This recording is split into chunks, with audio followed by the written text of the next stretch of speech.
Going on, ladies and gentlemen? Welcome to the stream. Couple minutes early. We have a Pick 6 tournament here today, so my 6 factions are... I actually don't remember. So we're going to need to see what... It's not my tournament, so I'm playing in somebody else's event. I believe I have... Let me look at the maps. That'll refresh the old memory here. Yeah, so round 1 we're playing, I believe, Warriors of Chaos. Round 2 is going to be, I think, Nurgle. Or is Nurgle in the semifinals? No, round 2 is Chaos Dwarves. So Warriors of Chaos, Chaos Dwarves. And then we have Road to Talabheim, which I believe is going to be Empire. And then we have Borderlow Landing, which is going to be Kislev. And then for the semifinals, if we make it that far, we have Nurgle on a Ragnarok Lair. And then for the grand finals, we have Crystal Lake, which is going to be Greenskins, actually. So Greenskins for the grand finals. So those are my 6 factions. But don't worry, all of you guys who are here to see other factions. And that's the great thing about these tournaments is you can see them from my opponents beating me down, I'm sure. And it should be good. Tomorrow, by the way, we're going to have the Hans Van Haggard stream. So we are going to be back to Bannerlord tomorrow. And then Friday, we'll be having a break. And then Saturday, we have a huge major tournament. So the Total Tavern Season Finals are going to be on Saturday around noon, give or take. So that's going to be going down. And it should be quite a bit of fun. So yeah, man, it's got to be good. I've really been enjoying that mod. It's a lot of fun for Bannerlord. It's been great. A couple cool things on the horizon. Of course, Civilization's going to be coming out soonish. So when that does come out, we'll be doing some coverage of Civ, which I'm pretty pumped for. We'll see if we enjoy it. And from there, Tempest Rising is another one I'm looking at as well. It's like very much a old school Red Alert style RTS game. Tempest Rising. All right. Tempest Rising comes out full release on April 17th, but I think there's a demo. So we'll do like a live stream of the demo. Yeah. Am I playing in the season finals tournaments? I did qualify, but no, I'm not playing. So I don't play in my own season finals. I like to kind of focus on the other players. Because they always get live. Yeah, we got in a little bit earlier today, a little early. Still not super early, but I did see that Harrison was hosting one, and I was like, great, we can do a tournament without me having to do all the work with the admin stuff. So this is great. All right, so let's see what's cooking here. And the bracket is up. Cool. And we're going to find out what we are playing against, ladies and gentlemen. It is go time. Good times indeed. I'm Civ 5. Yeah, me too. I'm definitely excited for Civ. Curious to see what it's going to be like. I love Civ 5. I didn't play Civ 6 at all. But Civ 5, I like Brave New World, I think was the expansion I played like very, very heavily. I remember enjoying the hell out of that. It was super, super fun. All right, so we got Lahoot as our opponent. I always run into Lahoot for some reason. We always play. Good luck, have fun. And let's get this going and let's have some fun, see what's cooking here. And it is going to be Lahoot, and we're on Warriors of Chaos. I wanted to play Warriors of Chaos round 1. See if we get going with that. And do we have a blocker? We do not. Okay, so I'm going to need to get a blocker up real quick. Now I remove this. Blocker. And let's go ahead and go find one. Surprise. Hey, Legion, thank you for the donation, bud. Hope you're doing well. We got the Kung Pao Enter the Fist thumbnail for you. One of the greatest movies of all time. The Gopher Chucks. Yeah, there we go. All right. So that'll do. Perfect. All right, cool beans. So Lahoot, what is Lahoot playing? Lahoot is playing, we're going to start the build against them. Lahoot is playing Dwarves. Oh, shit. I haven't played this matchup in a while. The Dowie versus Warriors of Chaos. I think I have an idea of how to play this matchup. I mean, a lot of great weapons, obviously, but the Dowie can be menacing. Oh, shit. Is he going to bring a Thunder Barge against me, and I'm just going to have no answer for it? Oh, man. Do I have to actually respect the Thunder Barge? Oh, I think I kind of do. Because Thunder Barges haven't been banned recently, so they're actually something that, like, if you just don't come prepared for it, you could just get punched in the wiener, you know? And Manticores just, like, can't hit them, so it's a little bit tricky. All right, so magic usage. My name is Betty. Yeah, it's so good.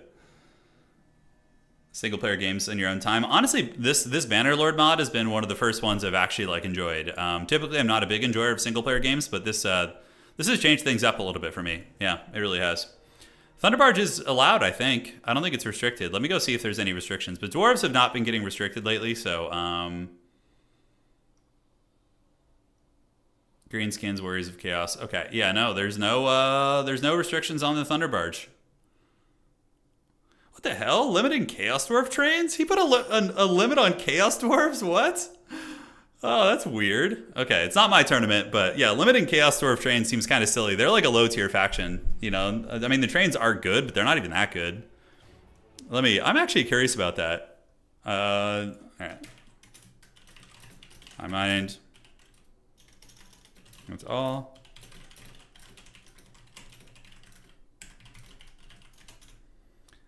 All right. Cool. So let's see what's cooking now. So we're playing against the Dowie. Great weapons are obviously going to be some of our best friends, but we really got to watch out for blasting charges. Blasting charges are the accursed ones. Those things can do some serious damage. And playing a generic Chaos Lord, what do they actually do? Yeah, they're not super good. Festus can do a little bit of work. You can get Festus in there for some like Nurgle spell passive spam. It's not bad at all. But Festus is a little bit vulnerable to being bullied by Dwarf Lords. That's my only concern with him. But I think we can cook with this. So let's get these. And we're going to get that and that. Looking fine. Yes, please. And then we're going to need another character probably. The Dwarf Hero Core, you got to watch out for it. It can be kind of menacing. It definitely can be kind of menacing. Fight blasting charges with grenades. Yeah, we'll see what can happen. Ah, so.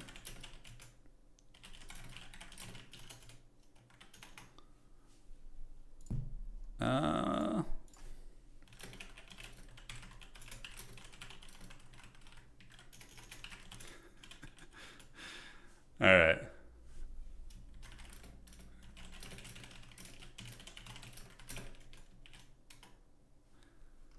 Okay, perfect.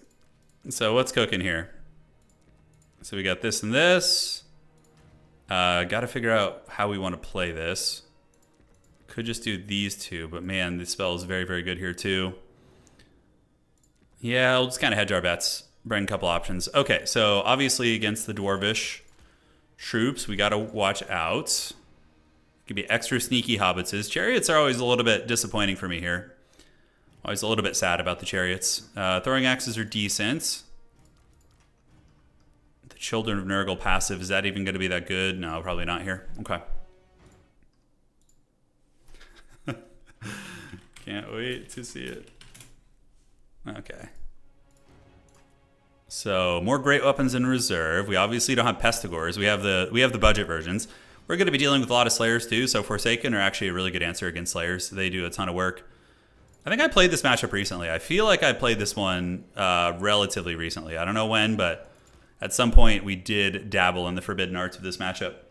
You can't bring Furies on Warriors of Chaos. Yeah, Furies counter the big man in the sky, but we cannot do that. So a little bit tricky for us. Now, what marked units do we want to bring? Do we want to bring any like Knights of the Brazen Throne or anything cool like that? I don't know. The heavy cav are pretty vulnerable to being shot up. That is for sure. Chaos Chariots, yeah. Chariots in general... double SARS. Okay. And there we go. The Slaughter Guard could be kind of neat too, but unfortunately they're a halberd unit. Their attack rate's going to be a little bit slow. They'll probably downtrade into things. Okay, so we got this. Blood for the Blood God. Yeah, basically. You know, Skull Crushers of Khorne. Could go Knights of the Brazen Throne. They feel like a bit of a trap. Like that 1900 gold call-in is... very killy, but I don't know, man. Against the Dowie, you just like, there's just so many waves of units. Ugh. All right, so we'll get two of these guys, I think. And do we want any sort of a Chaos Knight unit? I don't think so. Maybe some Poison Hounds. Those are always helpful. Okay, get two of those. A little bit nervous about dealing with the Dread Flyer. Yeah, Gyrocopters are a pain in the butt in this matchup, for sure. You can kind of screen them with your Marauder Horsemen, but it's not like super cost effective. You can chase them with the Manticores, but that's also not effective. The Manticores just get rampaged to their doom and have a very, very bad time. And then I guess just one more baseline Marauder in the build. Is this a good build? Is this going to be able to beat the Dwarves? Is it going to get her done? Arwar Wrathmongers. Can I even bring Wrathmongers? No, Wrathmongers are a Khorne only unit. Yeah, you can't bring them in this matchup, which is a shame. It cannot be done. Not today. So I have all my marks used, I think. Yeah, 1, 2, 3, 4. Yeah, looks fine. get another one of these. I don't know. I'm definitely... Oh, shit. How could I forget? There was like a unit that is just so good against dwarves that I almost completely blanked on. All right, so let's get these two. Yeah, that's really good. Okay, I can't believe I almost forgot about that. That would have been a disaster. Yes. And, probably need one of those guys. What about, like, Chosen with dual weapons versus the Great Open? Probably the Great Open variant is just going to be better in general. But, yeah, the Chosen of Khorne, like, dual weapon Khorne boys could theoretically do some serious killing power. Their stat line is pretty nuts. I think Azazel with the Goon Squad on a disc. Yeah, you can bring the Disc Rider, guys. But, God, they're such an expensive investment, you know? And, like, that's all just, like, hedging the bets that they did that. But Azazel definitely could. I'm kind of taking a bit of a different approach and hoping that it's going to work out. But we will find out on today's episode if it works or if I just get sent to the pits.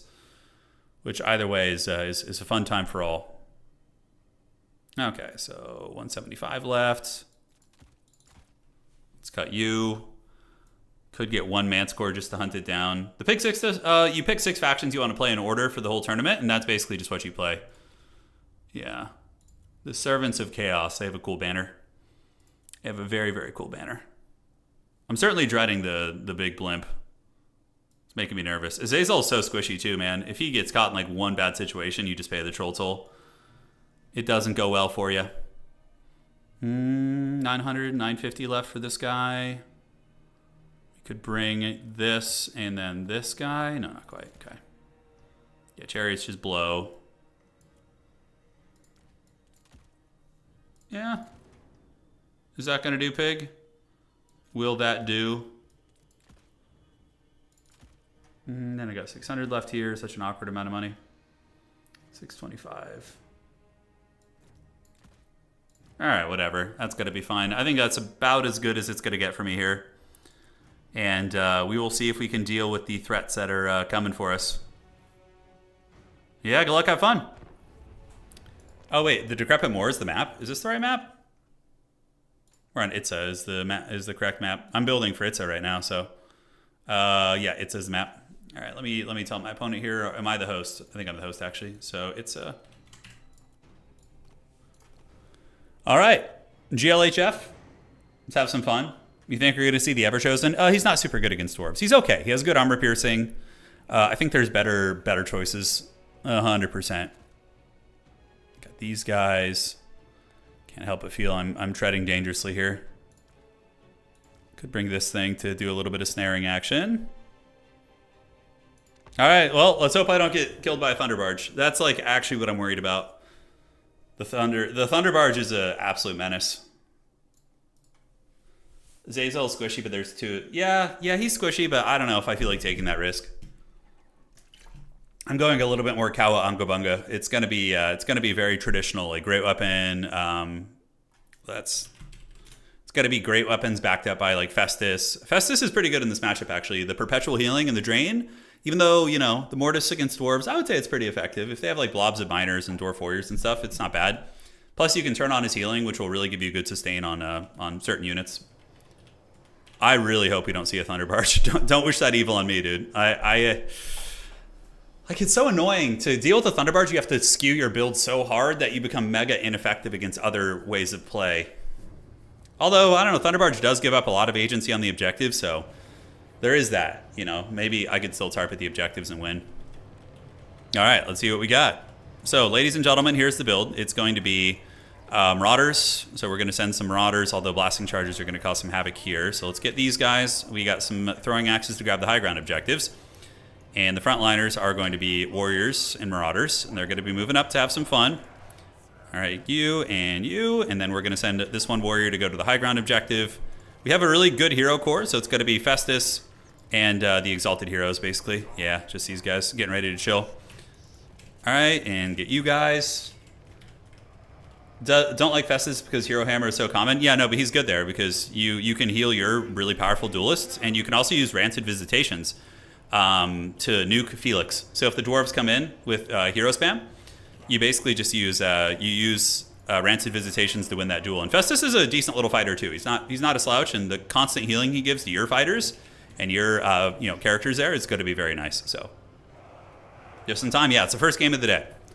Warriors of Chaos versus Dwarves, which is, I think, an evenish matchup. I think Dwarves can totally win it. Chaos can win it. Just comes down to the builds and the play. And, I got Blood Beasts in reserve. Blood Beasts are really good. I even have a Sleeper Chosen unit, some Marauders, one Hell Scourge. I just had a random mark with like 500 gold, so we threw them in. Let the Chin ride. The Chin is here, dude. Look at that thing. That's powerful. That's like early 2000s WoW gamer right there. This is what I looked like in college when I was playing World of Warcraft. Yeah, the Dark Ages. Put Warriors up. So the reason why I put the Warriors in the secondary is so they're a little bit further range for shooting. And then when the time comes, I just pull back the Marauders and engage the Warriors. It just requires a little micro, but, I think it's worth it. Festus is a neckbeard for sure, dude. He's like a quintessential neckbeard.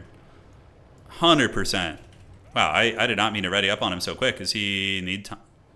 Taking the full time. I mean, he's only got 14 units. It's not like a 20 stacker or something. Okay, looks like he's ready.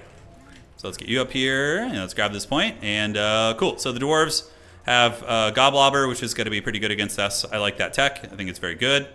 We got Dwarf Warriors. We're going to move you guys over here. And yeah, Blasting Charges. Blood Beasts are going to be extremely good against his build from what I'm seeing so far. But a lot of Blasting Charges will definitely be annoying. Yeah, you can already see we're eating a little bit of damage. So let's get Captain Neckbeard over there with healing elixirs. And he's going to go start healing the boys up. Yeah, the Goblobber is a good choice, so I really do like it. I'm not going to make any effort to try and get it. It's just too much. So yeah, we're gonna just come down here for now. Okay, so Captain Neckbeard's healing those guys up. And first things first, what are we going to call in? I'm thinking Blood Beast, so we're going to get some Blood Beast running up to help punch things in the face. And if we could just get a triple cap at least, that's going to be nice. So let's get some throwing weapons right there. And I think we're going to have the advantage on the objective. So let's move you guys up. You guys come over here. And great. So we're getting a little bit of damage. I could threaten back there. These warriors need to move up. Let's get our characters in there. So they're going to go fight here. And we're going to just try not to get blasting charged. All right, so we're going to park you guys on the back. Blood Beasts are coming over this way. Let's get these warriors here. And now we see gyros on the low ground. So we got to respect the gyrocopter. It is the flamethrower variant, I think. I'm not sure. Yeah, I'm not sure what variant it is. But, ooh, man. Okay, yeah, some Trollhammer torpedoes back there causing a little bit of havoc. All right, so let's move you guys in, have you guys fight. And now we got our character squad moving in. Enough to take on Grombrindle, that's for sure. And you guys need to come over here. I think a Hell Cannon would actually be very good here because he doesn't have a lot of, answers against them. So we're going to kind of keep pulling you guys back. Yeah, Marauders do get wrecked, unfortunately. They pay the price. But the Warriors, they tank it like champs. So I could get a Hell Scourge boy and go threaten his backfield. I don't think that's a bad idea. I think it's going to be fine. And our characters are in there, bumping and grinding, and we're chopping through a lot of Dwarf Warriors. I'm down in value, which is to be expected. And now, yeah, we need to get these Marauders moving back here as the Blood Beasts are just getting absolutely eviscerated. All right, so let's move you guys in. Get you guys to go fight here, and you Marauders to go fight here. And now the gyrocopters are causing havoc. So we're going to pull back this way, see if we can do a little something. Go back here. Get the Hell Scourges to come down and charge these guys. Warriors need to surge down from the high ground as well. And I'm hoping my character core is going to be able to carry it. So we need to click on Grombrindle. He's getting into the fight, so we need to click on him and make sure we're getting him. And the Marauder Horsemen, let's get the throwing axes going right there. Blood Beast can come down and under and fight right here. All right, so we just need to make those guys move so they're not shooting, basically. Yeah, and Grombrindle will lose that fight versus my 3 characters, 100%. So we're going to go charge here, get these guys going back down this way, and get the throwing weapons back here. All right, so how is the Cav doing? Are they doing good? Yeah, they get a little charge there. We do get some Grim Delvers coming out, so we're going to just retreat back this way now. And now we could just kind of start swarming out more. I actually don't mind some speedy infantry to get up and help out. I think that's going to be fine. We just need to be annoying with these guys back here, basically. All right, so get you guys on the Slayers and just keep the fighting going. Unfortunately, he does have the middle objective, which is really, really just not good for us. But we can go ahead and use a little Stream of Corruption right here. Get a little bit of that love going, and my Marauder Horsemen do get a little bit blunderous with their movements. All right, so let's just kind of waddle back this way and get the Marauder Horsemen to do their thing. You Chaos Warriors with Great Weapons can go fight here, and we're just going to kind of keep chasing here in the meantime. Yeah, just kind of keep them interested back there. We don't have to commit too hard to the fight, but yeah, we're just going to do our thing. All right, high ground. We got some boys coming over there, so we're going to go ahead and just get some Forsaken up there. Get those guys ripping it up, and some Forsaken slipping over here too. Let's get the throwing weapons there. You guys moving here, and the Blood Beasts are doing good work now, and we are starting to wrestle the middle objective back. Let's get these warriors. They can just come over here, actually. That's fine. And we'll summon a Blood Beast in the high ground to kill those blasting charge boys. All right, so we're still just lurking in the shadows, so shooting is offline for now. Forsaken can come knock these guys offline. You guys do this. And the fact that the value is close is very, very good for us. It's very, very good. So we need to get a Blood Beast on the high ground objective to troll that. All right, so we're going to come over here, feign a little bit of a charge, try and bait out a summon or something. That's going to be good. He still does have the middle objective, which is annoying.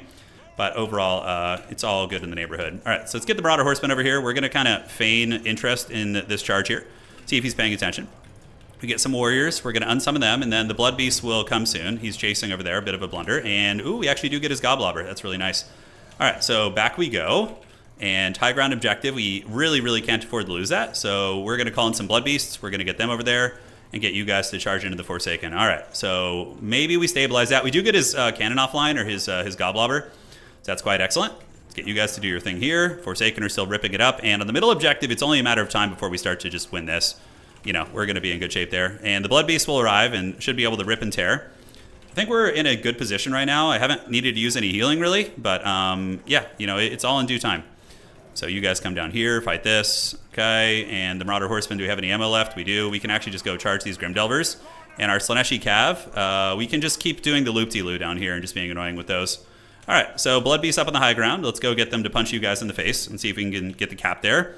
And our characters are actually hunting down Grombrindle. I didn't mean to do that, but ends up being a decent choice. I think it's actually worth it to rancid him and just try and finish him off. We're going to come down under here right now. Let's get some Marauder with great weapons to come over here. And the Blood Beasts have arrived, so we should flip that point back. And now we're going to go jump on those Iron Drake Trollhammer Torpedoes, which is going to be nice. Forsaken, lending their blades to the battle. Let's see. You guys are just off in the Shadow Realm here, and you guys are off in the Shadow Realm too. But Grombrindle's almost dead. Aecold's probably going to kill him, and we do get a charge there, but my opponent blocks it at the last second, so very well played there. Festus a little bit beat up. He needs to go hang out with his homies here. Forsaken doing good, and let's get some horsemen over there to just throw here and get some more great weapons coming up. Gotta play the long game here. Blood Beast can come over this way. Forsaken can go there. And Grombrindle, is he dead? We got Grombrindle down. Okay, that's great. So that's all good news there. And we do manage to fold the dwarves on this objective, which is no surprise. All right, so the Blood Beast can come down to the middle now. And Gyrocopters are doing a lot of damage. They certainly are. Let's charge into the Grim Delvers here with these 2 units, see if we can shut them down. And these Blood Beasts, we're going to need to unsummon those to get them back in the pool. All right, so in the middle, we're cackling pretty hard. We need to get these characters together, drive the dwarves off. And we also are about to get the high ground objective back. Forsaken, although actually no, some miners have recurred here. So let's see if we can get a big surround on them. And the middle objective is going to go to us. This one is going to be held for a hot minute, but the dwarves are probably going to get that. So we're just going to rotate to the middle and start playing this game here. So let's get some of these guys moving up, unsummon the Blood Beast here, and cool. So these dwarves should get Shrek'd pretty good up on the high ground. The miner spam is going to run into issues, and he doesn't really have the tools to kill my characters here, which is nice. I still have a lot of healing on the table, so I'm going to save some of that for the final hoorah here. All right, so let's see. Do we want to bring in a Hell Cannon? I don't think I could protect it from the gyros, so probably not. This objective has not flipped to us, so we need to get that back right now. Here we're looking okay, but we got to just make sure we hold the objective. Let's get these warriors unsummoned here, and probably going to call out some Marauder Horsemen to threaten the gyros, I think. Slayers moving to the middle is good for us. We can bully them with our characters.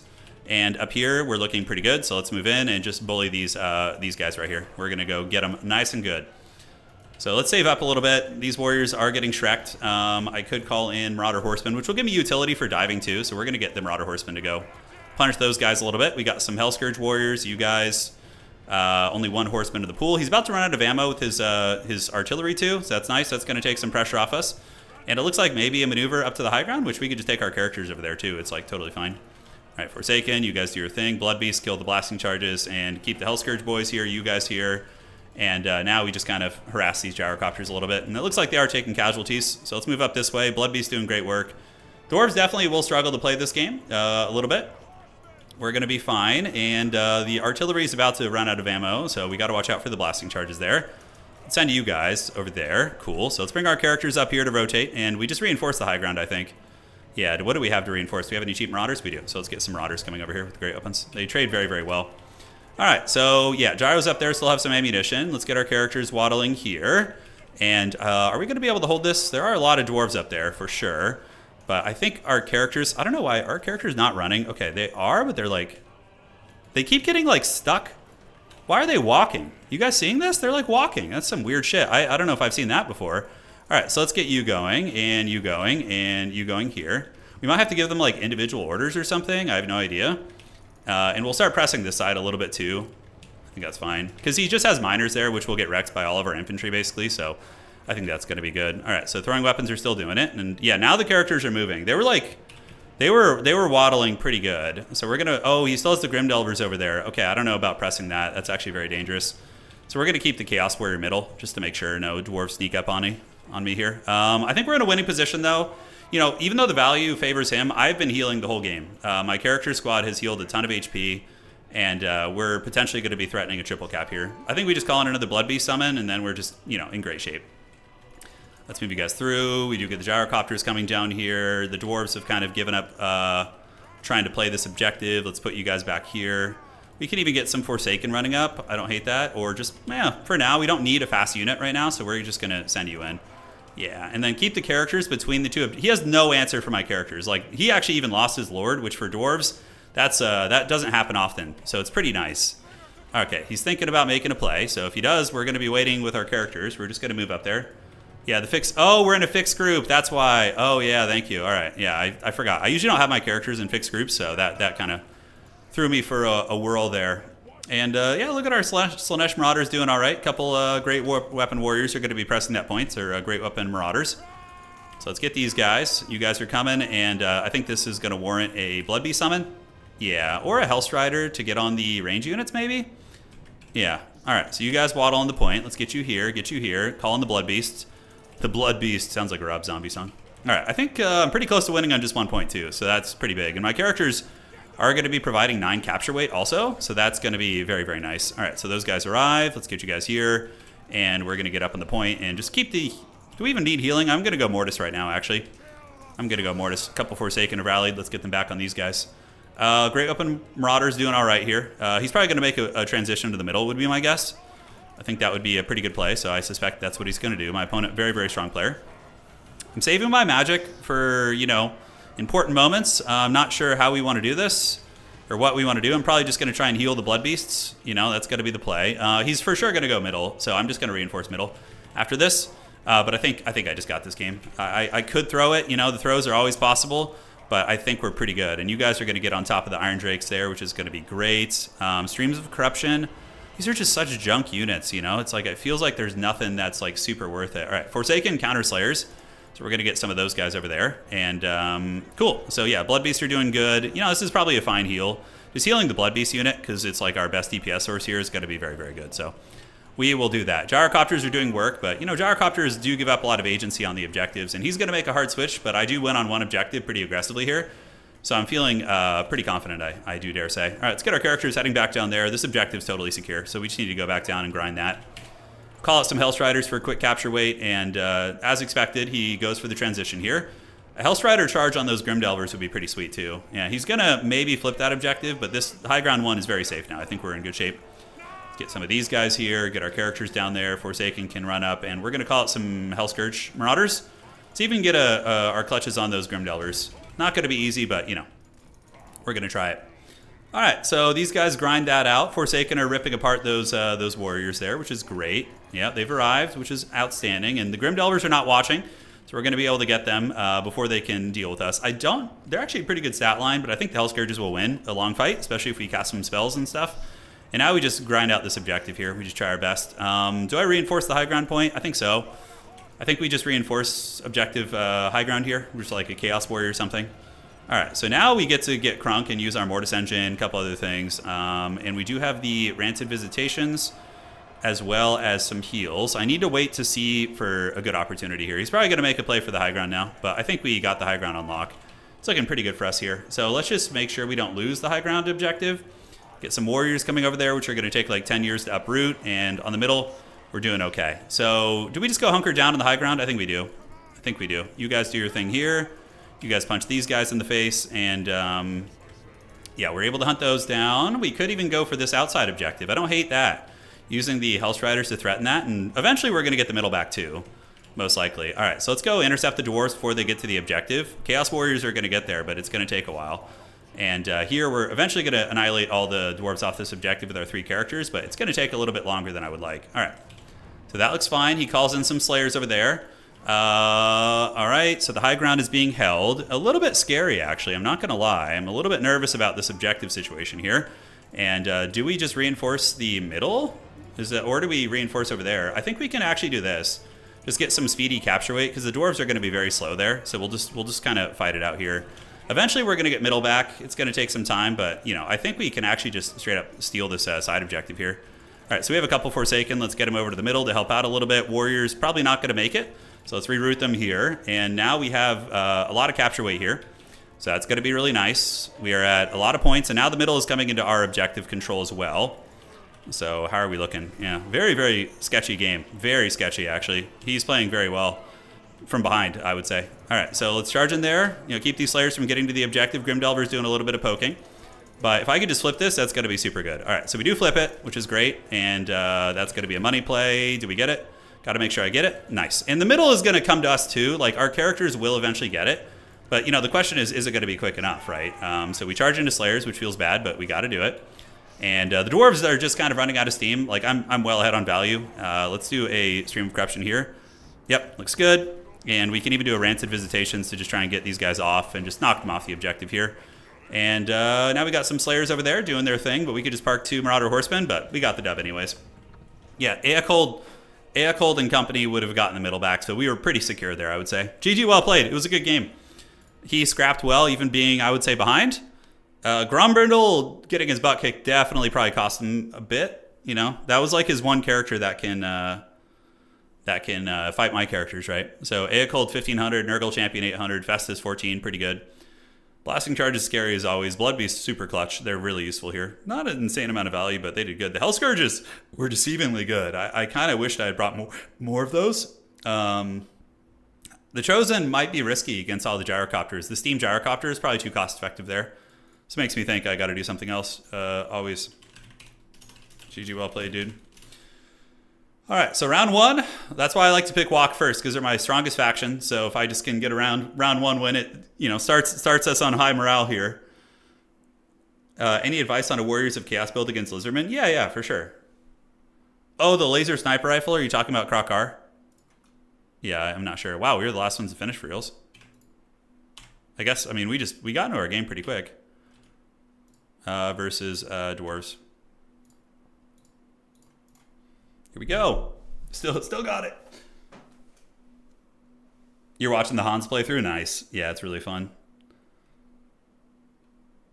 Yeah, I was expecting the Dragon Slayers in the Dwarven characters. They are very strong, but my character squad can beat the Dwarf character squad in my experience.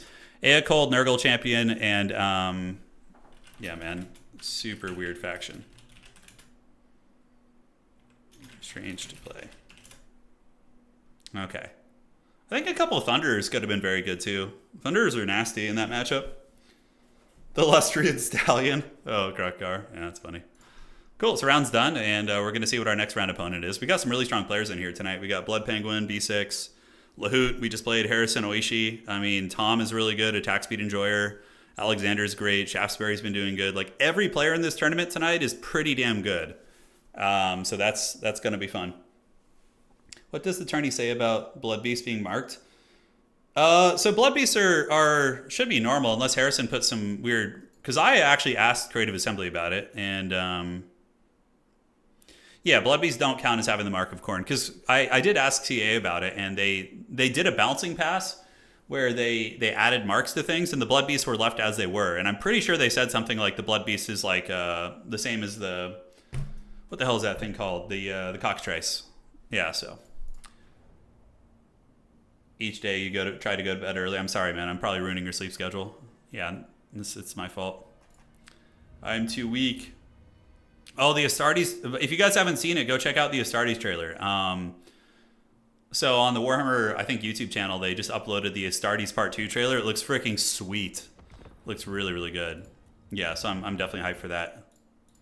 All right, round 2. I'm sure all of us are. All of us nerds. What is the best counter against...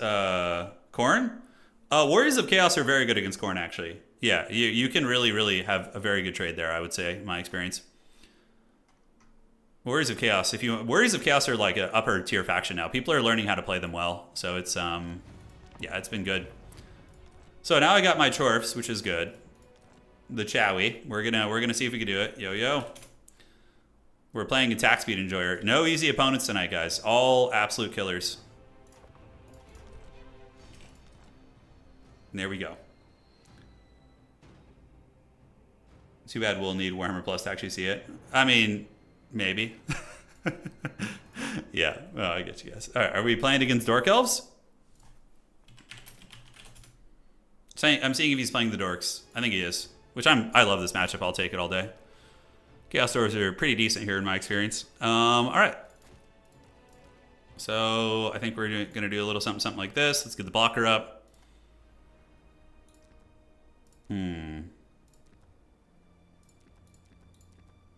Okay, looks fine to me. Can you dig it? This map is a little bit weird.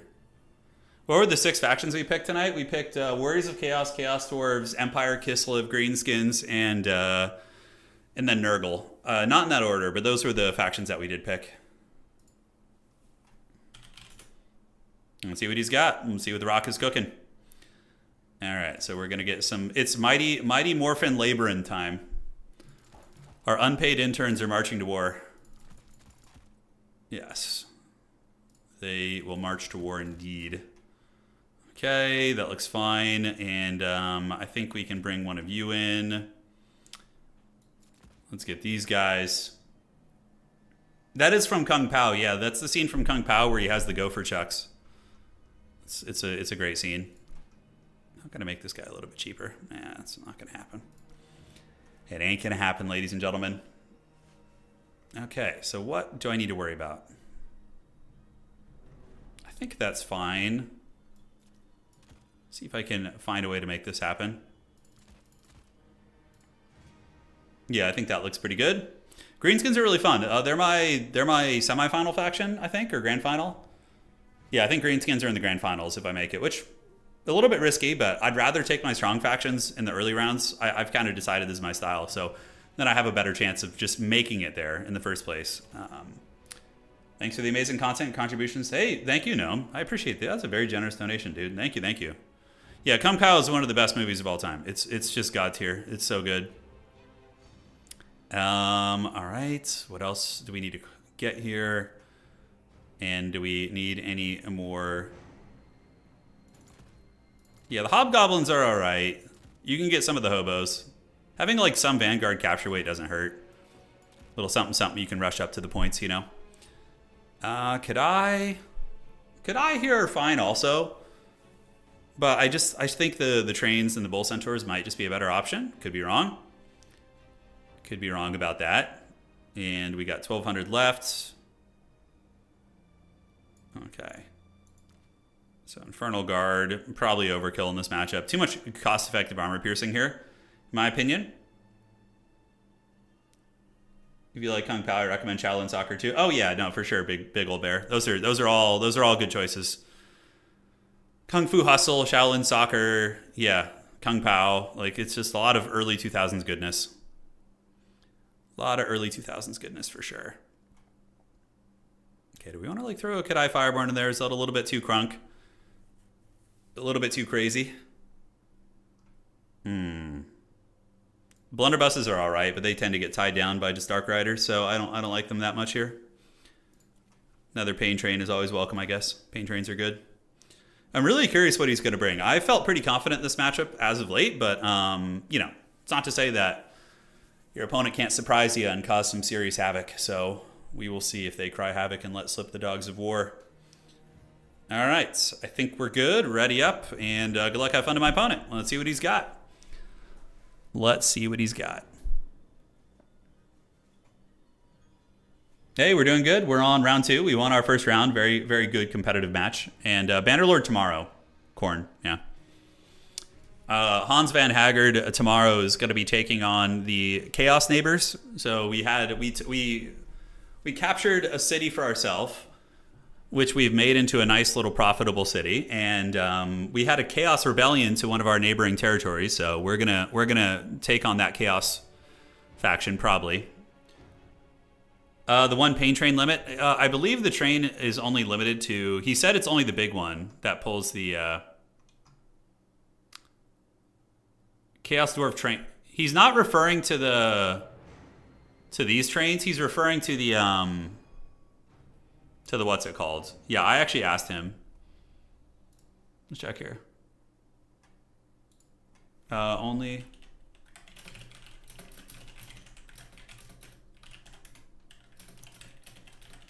Okay, so let me check here.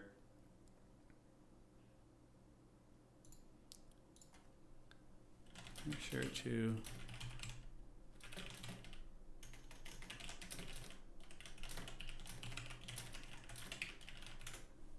Okay. Just talking with the tournament host real quick. I think we're all good. The Dreadquake against Dark Elves, I mean, could work. Theoretically, it could do a little something something.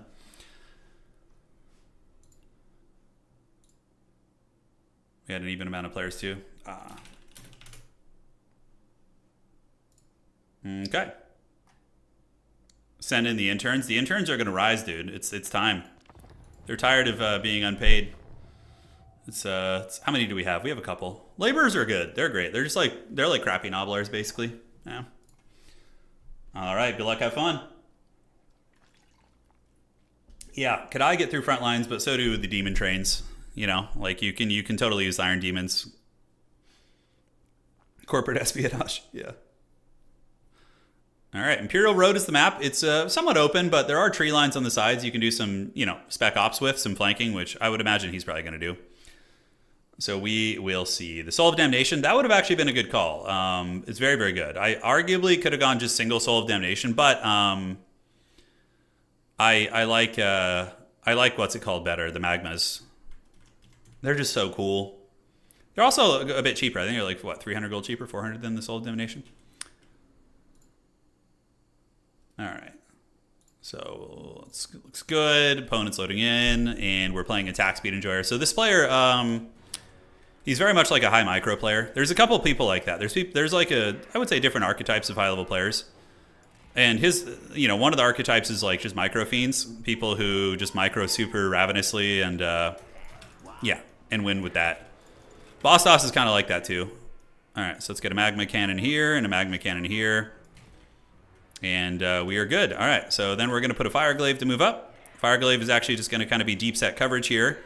And what do we have to march with? Yeah, not a whole lot to march on the middle objective, but we will. All right, so let's get you and you. Put you guys in 3, and we're going to get you in 4 and 5. 6. All right, good luck, have fun to my opponent. He's got a pretty sizable little army, so it looks like he's going to be doing some pushing. I hope he contests the skirmish game with me because Magma Cannon's just like literally just shut down the Dark Elf skirmish. It's pretty savage. We're going to keep the Fireglaives very deep set. Maybe move them up, although I don't know. We'll decide when we see his build. Itachutudawizar. We have a Deathcaster because killing Cold Moon Knights is very cost effective with Buna, so that's the play. Let's move up here. Let's grab this, and you guys can move up to this objective. Oh, perfect. Oh, yeah, he just went straight freaking Dark Shard line. Dude, that's my birthday right there. All right, so we're going to move up. This is exactly what I wanted. Although, maybe it'll work. I don't know. Maybe he knows something I don't. But we're gonna have a good time here. We're going to keep these Infernal Guard back there. We're going to go grab this objective. And the Magma Cannons are going to sing. The Evil Ancestors will be very pleased. All right, so let's do this. And he's got... Oh, Death Hags. I might actually have trouble killing those characters, though. That's something that's actually true. Let's see if we can get a couple of pot shots here. And the Magmas are about to be in range here in a moment. So we'll do this and do this. See if we can get some pot shots here. And it is the Supreme Sorceress of Flock of Doom. Okay, so we're going to start working on the Hags. I think that's going to be pretty good. And we're going to shoot them with our business here. Alrighty, and Fireglaives are going to move up. And Magmas are going to now go after you and go after you. Let's pull you back. And now we just value trade, basically. We're just going to just value trade for a while. We don't need to like get the objective immediately. We just need to make him suffer the fires of Heshut. So that's going to be the game plan. All right, Dark Riders lurking in the shadows. And we're going to call in probably just some infantry for starters and get them like marching up, get ready to contest the objectives. Magma Cannon's immediately opening up and getting some good value. So we're going to come this way and get the Fireglaives a little bit up. And I do eat a shot there, but it looks like we mostly dodge it, so that's good. All right.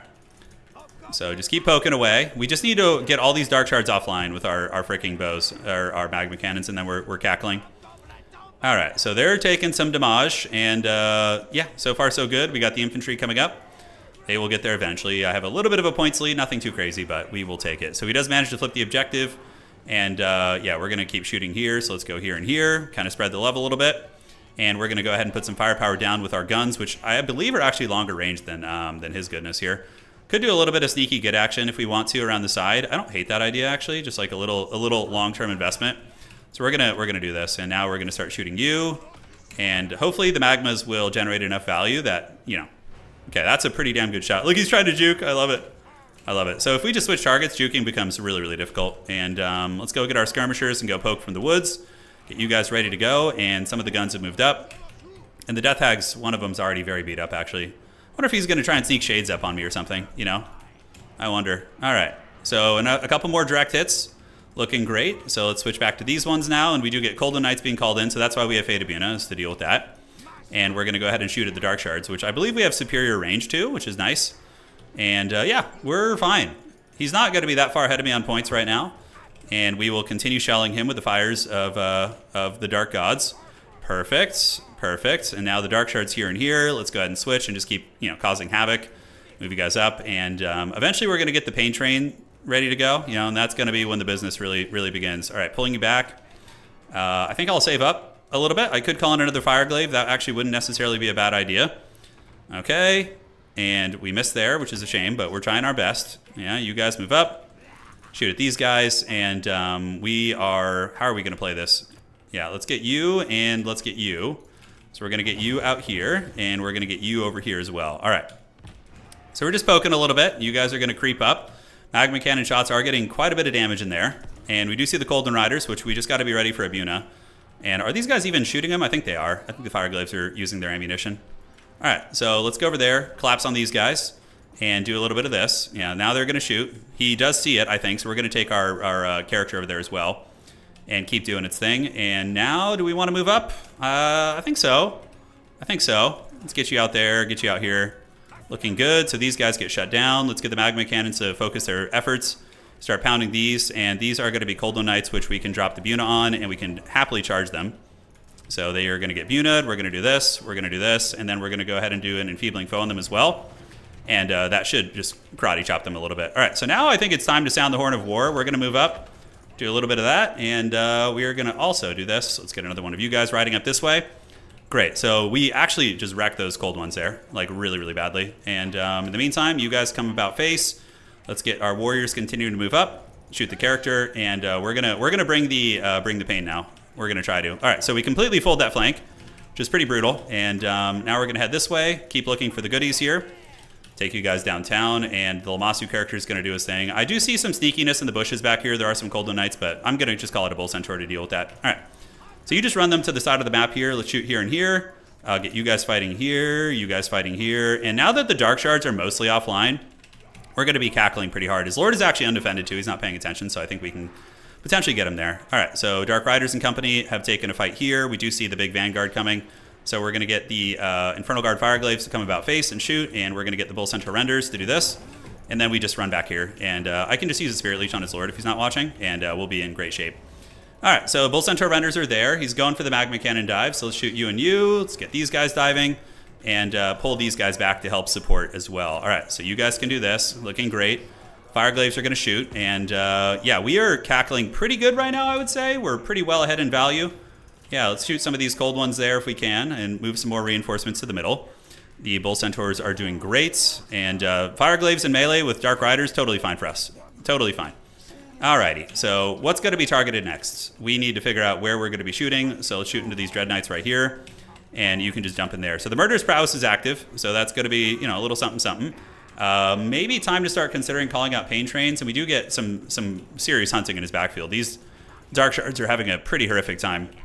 Yeah, a lot of Cold One Knights, definitely a lot of that. He does start to get the objectives back, so we need to just keep that shooting going. Let's move to the middle. Let's get these Trough Warriors heading to the back objective here. And in the meantime, Fireglaves are back online too. All right, good. So you guys get up on the point. I think it's going to be time for the Pain Train soon also. We're going to just keep these Bull Centaur Renders back here. It is an expensive defense force, you know, but somebody's got to do it. All right, so he's going to be charging there. So we'll take you guys, and do we want to countercharge? I'm not sure. We can just hunt these guys down if possible. All right, so any more archers online back here? We do have a couple deep set in the backfield. We're going to park you guys on the objective a little bit. And now it's time to start calling out the Pain Trains. So we're going to get the Pain Trains coming up to party. You guys attack here, and the Lamasu character can go. And do I want to Spirit Leech anything? His Lord is actually pretty healthy, so I don't think so. There is a chance I get stuffed off the objectives. If I'm going to lose this game, that's probably how it's going to be. It's going to be just like me off the objective suffering. All right, but we do get a really good engagement here. Those guys are getting it pretty good. Let's get the Magma Cannons to shoot. Fire Glaives are doing great work. Hobo Goblins in the backfield also causing some havoc. Yeah, he's pulled the value back pretty good. Very well played to him. All right, so the train is coming. Let's get the train to roll through here. So we're going to get you guys engaged here, like so, and like so. And then you guys can go engage there. All right, so hopefully this fight will go well for us. We can go ahead and do a little something something here. Chorf Warriors, keep moving this way. And yeah, very raggedy over here. Very, very raggedy. The Archer Corps, we need to just take those guys offline. And I'm hoping the Baeltor's character will be able to break this position. We'll see. I do get a lot of Hobgoblins and a train getting in there, so there's a chance it could just be like a mass break. And looks like Harpies are being called in. All right, so Harpies are pretty good. So let's get another train called in here. Let's get you diving here. Move you guys to the back objective to go threaten that. You know, make them sweat a little bit. And I think we're winning this fight. The Bull Centaur renders are pretty Giga Chad. I don't have any like sweet magic to provide, but the Hags are there, and they are doing a little bit of work. Okay. In the meantime, Harpies, I think we could just dive them with the Pain Train. You know, we'll just get this Pain Train to come about face and land on these guys, and that should be able to punish them, and then we can call in, you know, whatever we need at that point. All right, so we are on the back objective, but they're paying attention. We completely collapsed their formation here, so I think we're in a winning position. Let's do this. Get you guys to come over here. You can see the Harpies get run over pretty badly, right? They are having a bad time. All right, so let's do some unsummoning. Although, I might need you guys to stay there and fight on that point. We do get to the middle, and looks like Dark Elves are pretty heavily overwhelmed in the middle. So we're going to just keep fighting there, and the Harpies do get absolutely flattened back there, which is great. So let's do this. Get the Magma Cannons back online, shoot here. Dark Riders and Dark Riders. All right. So now we need to fight another blob fight and hope we win it. You know, that's going to be the plan. Let's get some more troops in there and see if we can beat these Cold One Knights. How much is this? It's 22 wins of magic, so that's not going to happen. So we need to just Spirit Leech these guys for now and just hope for the best. All right, Hobgoblins are coming. The whole crew is coming over there. We have another Pain Train coming. He's trying to hold out for the single cap win, which is possible. I think that my SEs, though, are going to be pretty good here. So let's get our 2 Pain Trains. And do I have any control groups that are available? We'll just put them in control group 1 for now. And they can start running over these things. All right, so we do see the Witch Elves coming in, so we're going to go full speed ahead, try and run them down. Okay. Back objective is in a little bit of danger. We do get some big Magma Cannon shots right there and right there. Okay. So let's get on top of the Witch Elves here. I mean, I feasibly maybe could do like a triple cap situation too. Calling in an Infernal Guard Fireglaive here is going to be a good call also. Yeah, just something to run around and cause some havoc. All right, let's get another Fireglaive to move up. They're going to move and provide the Overwatch fire. And the Pain Train's able to just roll over those infantry. And now we need to get the Lamasu character to come and bully these if we can. Is he going to make a play for my back objective? It's certainly not out of the realm of possibility. So let's bring these guys over there to make sure that doesn't happen. So we do start to get the middle. I would still win on 2 right now. Good Flock of Doom. Very, very good. Let's stay right here. And let's get the Magma Cannons to shoot these Witch Elves that are on their way in. And yeah, I figured he was going to make a play for the back, which is smart. I like that. I think it's good. So we're going to call in some Hobo Goblin Riders. Yeah, let's get them here, and let's get you guys here. Get up and grab that objective. In the meantime, we're very close to getting the middle. Very, very close. We just need to make sure we stay focused. Those are Cold One Dread Knights, which are a little bit frightening, actually. So let's get the this and this shooting them and get the Pain Trains to actually maneuver away. Yeah, we could be in some trouble here. Let's get the Fireglaves to shoot. You guys can be unsummoned. All right, and just continue fighting here. Lamasu character is doing pretty good. We do have some Shards of Darkness causing havoc. Okay, let's move up. Yeah, we almost get those Dread Knights down. I mean, the value, I feel like we've got to have a pretty nasty little value lead here for sure. Almost got this Hag character down, and the back objective, are we going to be stable? Looks like we probably will, most likely. All right, let's just shoot you with the guns and get the Pain Trains moving. We're going to have to probably make it all the way to his back objective, honestly, guys. It's not going to be easy. All right, let's shoot these Cold One Knights here. Trains are trying, but yeah, we're not getting quite enough momentum here. Okay, so he's making another play for this. So I got to play for the triple cap now. It's no longer an option to just play the 2. And Lamasu character is pulling up. Let's get these Fireglaves to go right here and shoot into the Cold One Knights. Cold One Knights there are trundling about. We're going to keep these trains disrupting. And do I have enough for another Buna? No, I don't. So we're just going to have to do it the old-fashioned way. Definitely going to start investing on the sneaky get tactics. I think it's going to have to be the case, and we do manage to defend our back point. Pain Trains are doing good. Let's get the Lamasu over there to help out. And what do we have coming to the middle? Fireglaves are getting a lot of damage, but he's getting a lot of points, guys. It's getting very dangerous. Let's getting very, very dangerous. Okay, Lamasu needs to get there. We need to take these guys offline right now. Magma Cannon shots doing work. And Fire Glaives are doing it. Yeah, he's going to start Helm's Deeping soon. There will come a time where he's gonna be Helm's Deeping on that back objective. So we really need to just start planning for the long run. That is the case. All right, trains are doing it. Let's get the Fire Glaives moving up for capture weight. On the back, we are looking pretty stable. This thing ran out of ammo, but not before it did a lot of work. Okay, so let's keep these Hobo Goblins going strong there. Keep running you guys over, and let's go get the Lord, actually. That would be pretty big. If we could kill the Lord, that's going to be a big leadership penalty to the army, which should be pretty devastating. All right, one more Dwarf Warrior. We'll have time to get there, but that's about it. That's all it's going to be. All right, so the Pain Trains, we need to keep them on the objective. The enemy Dark Elf Lord is now dead. That's going to be a huge morale issue for this army, which is great. So now we flip this, and then I think we can just take the back objective, though. I think we're in good enough shape. Let's go ahead and get... Yeah, how do we want to do this? Let's get you guys up here, come to this objective, and you guys, Lamasu Man can just come back here and help. We do get the middle, which is awesome. And now we have troops, you know, making their way to his back point. It's going to take a hot minute. I don't know if those dwarves will make it. Maybe a mistake, for sure. All right, so let's do this. You guys can charge there. Are we stable on the back point? It looks like we are. And I know there's some Chaos Dwarves there, so I think we got to make a play for this. So we just lured him into some pretty heavy gunfire there, which is going to be great. And now I think just only speed from here on out. We can't afford anything else. It has to just be speed. Yeah, has to just be need for speed. All right, so Fire Glaives are doing it. We do manage to stabilize the back point, it looks like. Witch Elves are pretty decent, though, so we got to retreat back, make sure we're fine. Let's get up on the point, get the Lamasu character over there, get you over there, too, and get the Fire Glaives moving towards that point as well. And we can even just reinforce. We don't have any laborers, unfortunately. Yeah, we don't have any labor in action here. All right. So you guys are on the points. Let's just maneuver a little bit. Get you guys over there, too. Lamasu character needs to get in combat versus those Cold-One Knights. Let's fight him here. Let's get up on the point. And he's making a bit of a play here, a cheeky little play, but I think we're fine. Let's get some speed over there to deal with that. And we do start to get the capture weight very quickly. Okay. If we can just get this and then my dwarves can arrive, then we're golden. Let's turn about face, make sure we don't lose the middle. Dwarf warriors do arrive there. And are we going to flip this? We are. I think that's going to be GG. I think we just barely get it. Man, that was a close game. Oh my god. Okay. Yeah, so we do flip the objective, which is pretty clutch. And then we got, 2 armored warriors coming up, which are going to be incredibly tough to remove. Let's recharge these guys. All right. And then the Fire Glaives can start heading here too. We're going to keep you guys back there. And we get the game. Oh boy, that was close. Oh, hash it bless. That was a rumble, dude.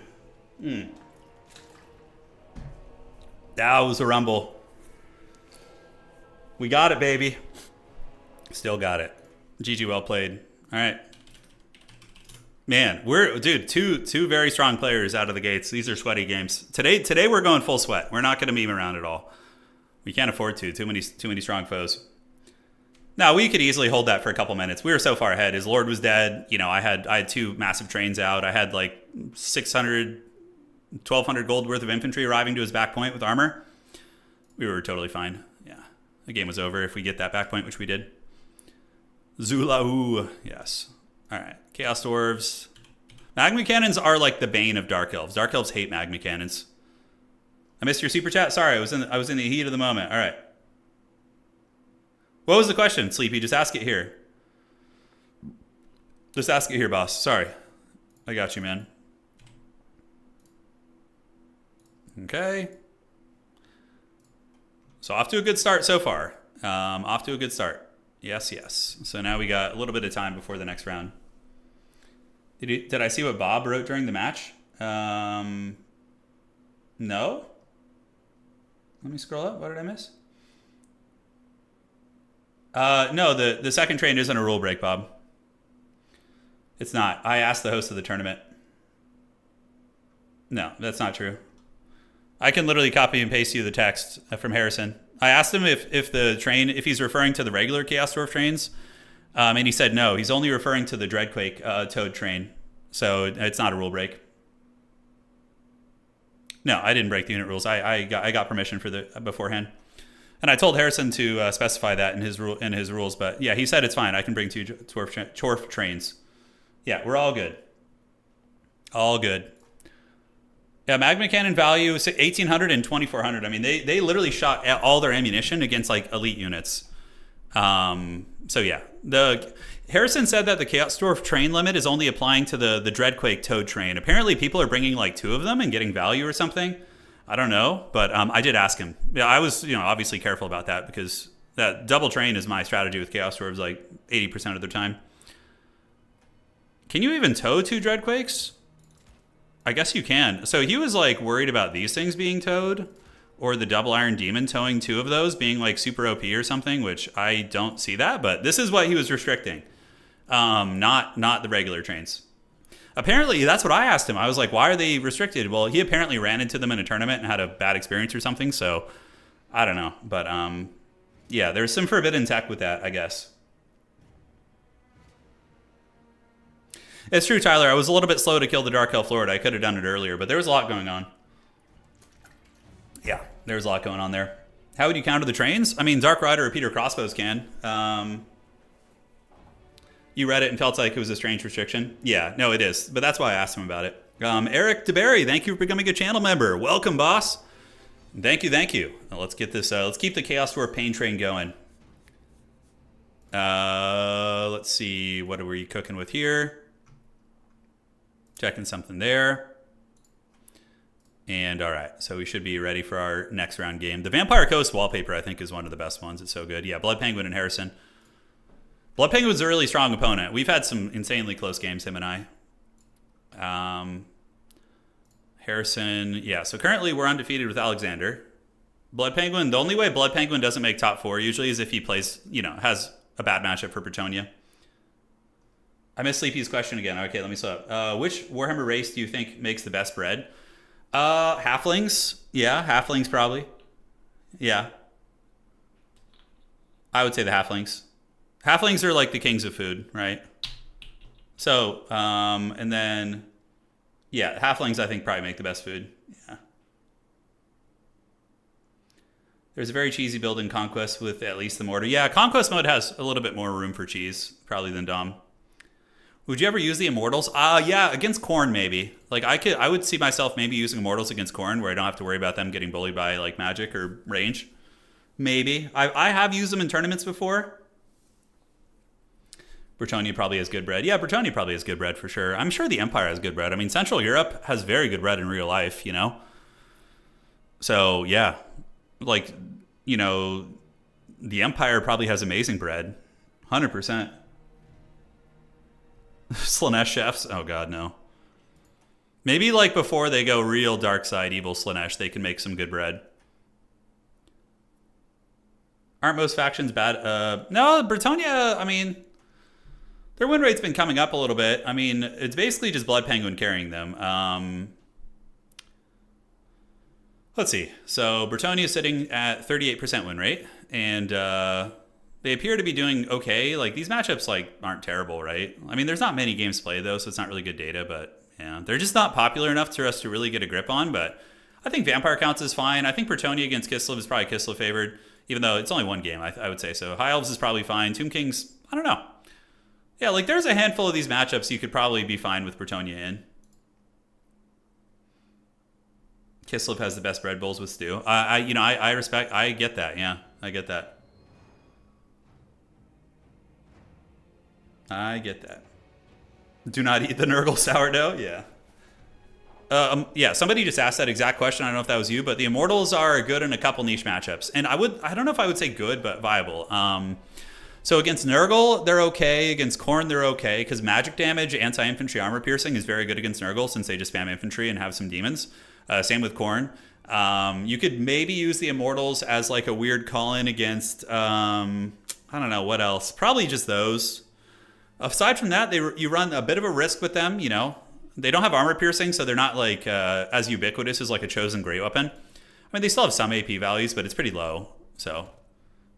El Gordo's all right. You could use Gordo like bare bones, for like 500. Slap him on an objective or something.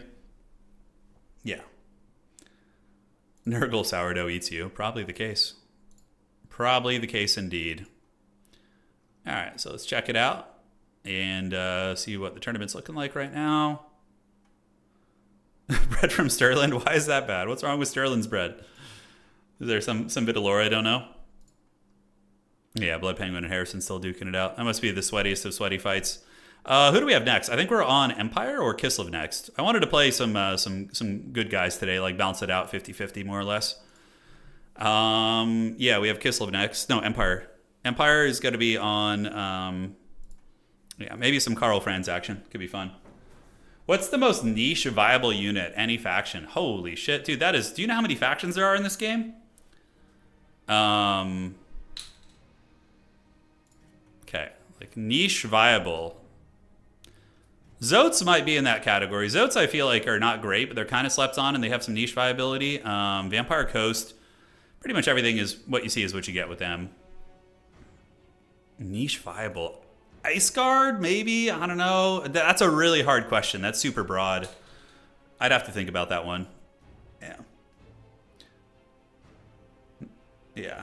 I'm not sure. Played my first Kislev campaign a few days ago. It was a lot more fun. Yeah, Kislev's campaign is good. It's kind of like a survival challenge because you're constantly getting harassed by the Chaos Forces on the north, and then you got like some Troll Skaven in the north too. You know, got Norska coming from the northwest.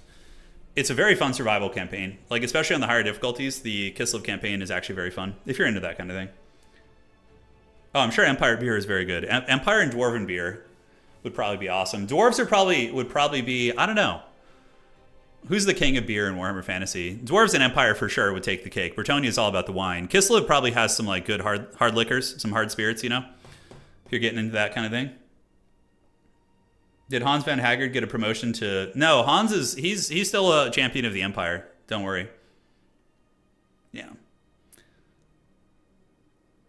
Hammerstorm versus Undead. Yeah, that's actually true. Harold Hammerstorm is very good against Vampire Counts. He's okay against Tomb Kings. Not as good. Tomb Kings don't blob as much as vampires do. Like, vampires tend to just have, like, a Mortis engine and a bunch of things on an objective, which is, like, what Harold Hammerstorm wants to fight. Yeah.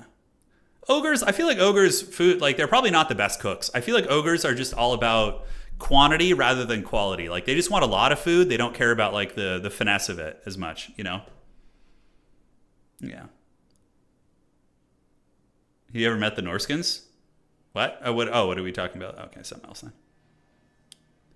Hans almost fell to... No, Hans resisted chaos. He was tempted by it, by some chaos weaponry, but he got rid of it pretty quick. You know, he did not stray from Sigmar. He's good.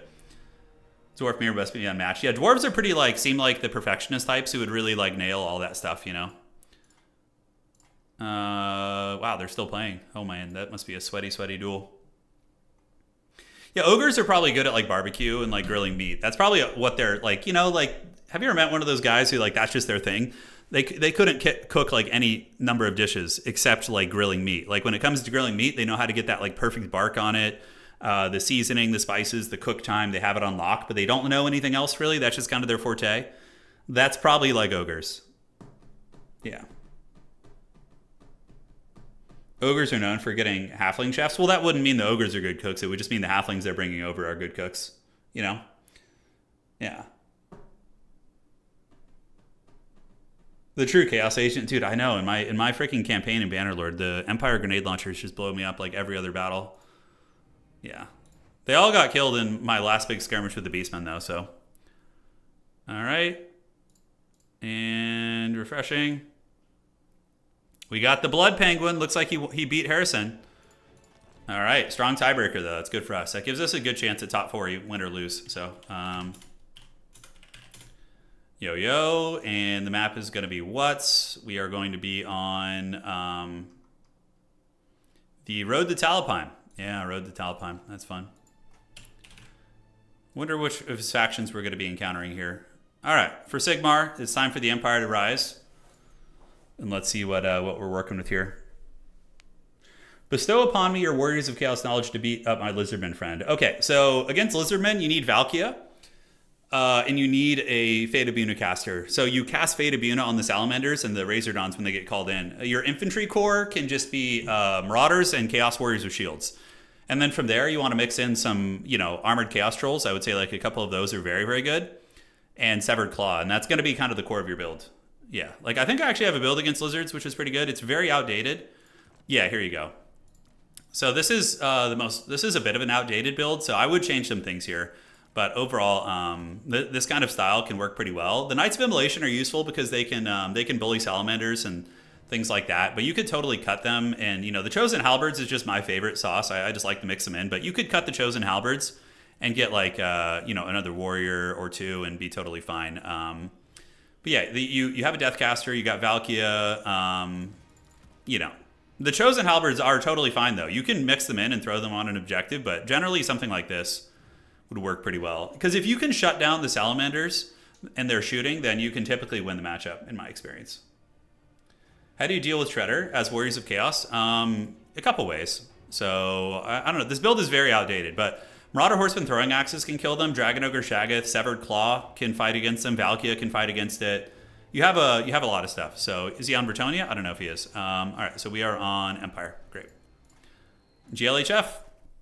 Yo, what you playing? Did we run into him on Bretonia? That would be pretty epic. Empire versus Bretonia is actually a very fun matchup. Let's see what he's going to be doing. On the road to Talabheim. On the road to Talabheim again. I just can't wait to be on.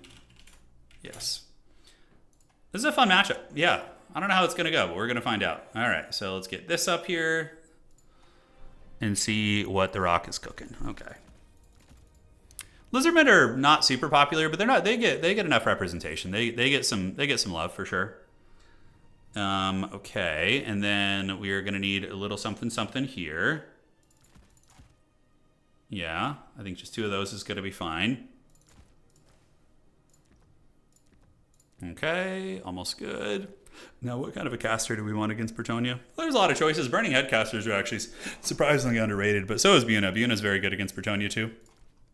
Yeah, that's good too. We can do a little bit of this. I don't hate that at all. Okay, and then let's get this. Looking great. You better bring Hans in as Air Force. Yeah, the basic general of the Empire. Yeah, it's not a bad idea, honestly. All right. So let's get you boys in there. Air Force battle incoming. Maybe. It could happen. You could have a little bit of an Air Force battle. Free Company Militia are pretty much good in every matchup. I think like just auto-taking 4 Free Company is just so good. It's so good and tasty. Okay. Anyone that dislikes lizards, that's a paddling. Yeah. They're a fun faction, man. War Wagon meta, the War Wagons are pretty good here too. You can get a lot of value out of them.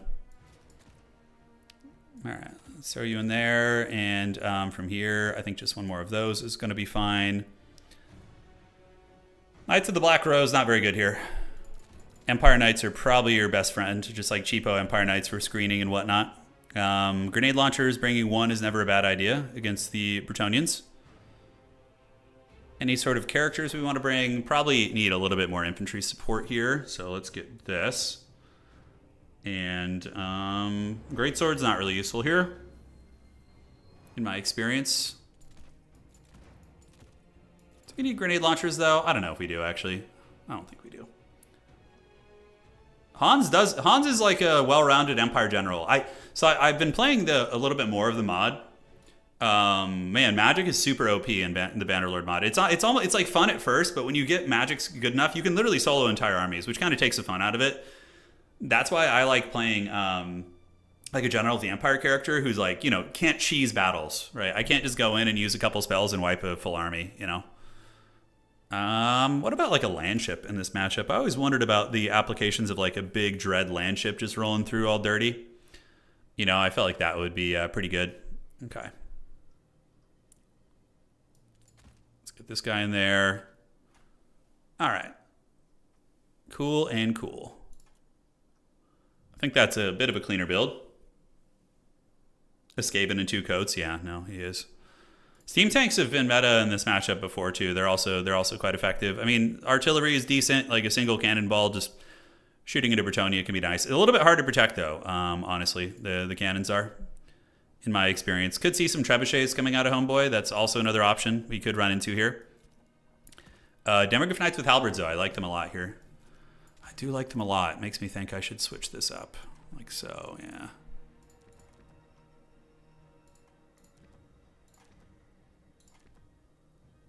Earthblood, and how much do we have? Yeah, that's a nice little combo. Okay. So I suddenly like this build a lot more. It's looking a lot cleaner.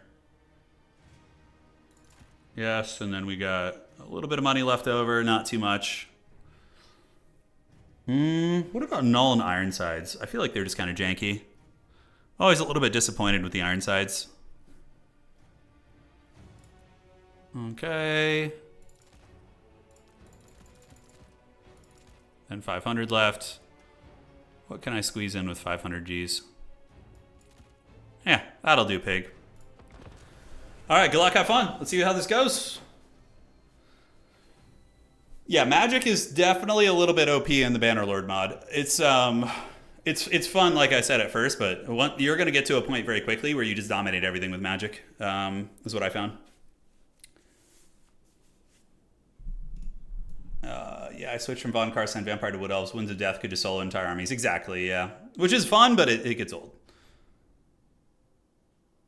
Just grinded an entire Orc Wog with Double Chosen of Khorne with Festus. It is glorious. Yeah, that's the Power Warriors of Chaos Power Fantasy. It is. Who would win, Pigback Riders or Peasants riding a Peasant? Pigback Riders are super OP, actually. Yeah. Have you seen how high vampires can jump? Yeah, they can literally jump over castle walls, which I actually think that's very cool. The flavor of it, you know. So yeah, if we win this, we're in pretty good shape. We're just gonna kind of play the 2 objectives right here. I love these tournaments, getting back into Total War Warhammer. Hey, I'm glad you're enjoying it, Ethan. Yeah, glad you're enjoying it. More to come, dude. We're going to have a lot of fun stuff next couple months. A lot of fun stuff. Doom of Darkness, Caster plus Griffin Terror. Yeah, no, it's not bad, but the problem is, Deknoff, is that he's going to have a Grail Relic on the objective, so getting the... Basically, Doom and Darkness will like just barely get rid of the leadership buff from the Grail Relic. Begone Blocker. It's gone now, right? No, it's still there. Shit. We got it. All right, there we go. I did see the Astartes trailer, Tyler. Yeah, it was awesome, dude. I think there was even a Chaos Space Marine in that one. Yeah, if memory serves. I think there was. That's a great thumbnail. Yeah. Kung Pao is definitely one of the greatest movies of the early 2000s. The Gopher Chuck's bit is really funny. Yeah, a lot of good stuff in that. Imagine if we could all watch that movie together, just like hang out on stream and watch Kung Pao. That'd be pretty fun. YouTube is very strict though. Like people on Twitch just get away with like literally just stealing copyrighted content, and then they just like, you know, remove it from their after the fact video. So Twitch doesn't like actively monitor. I'm really surprised they don't. Not that, you know, I would still be too nervous to do it, because if you play like 5 seconds of a copyrighted song on accident on a YouTube stream, you just get shit canned. It will literally close down your stream. 2 and 3. Life Wizard, I almost went with the Beastcaster, but I ended up going Life because yeah, I'm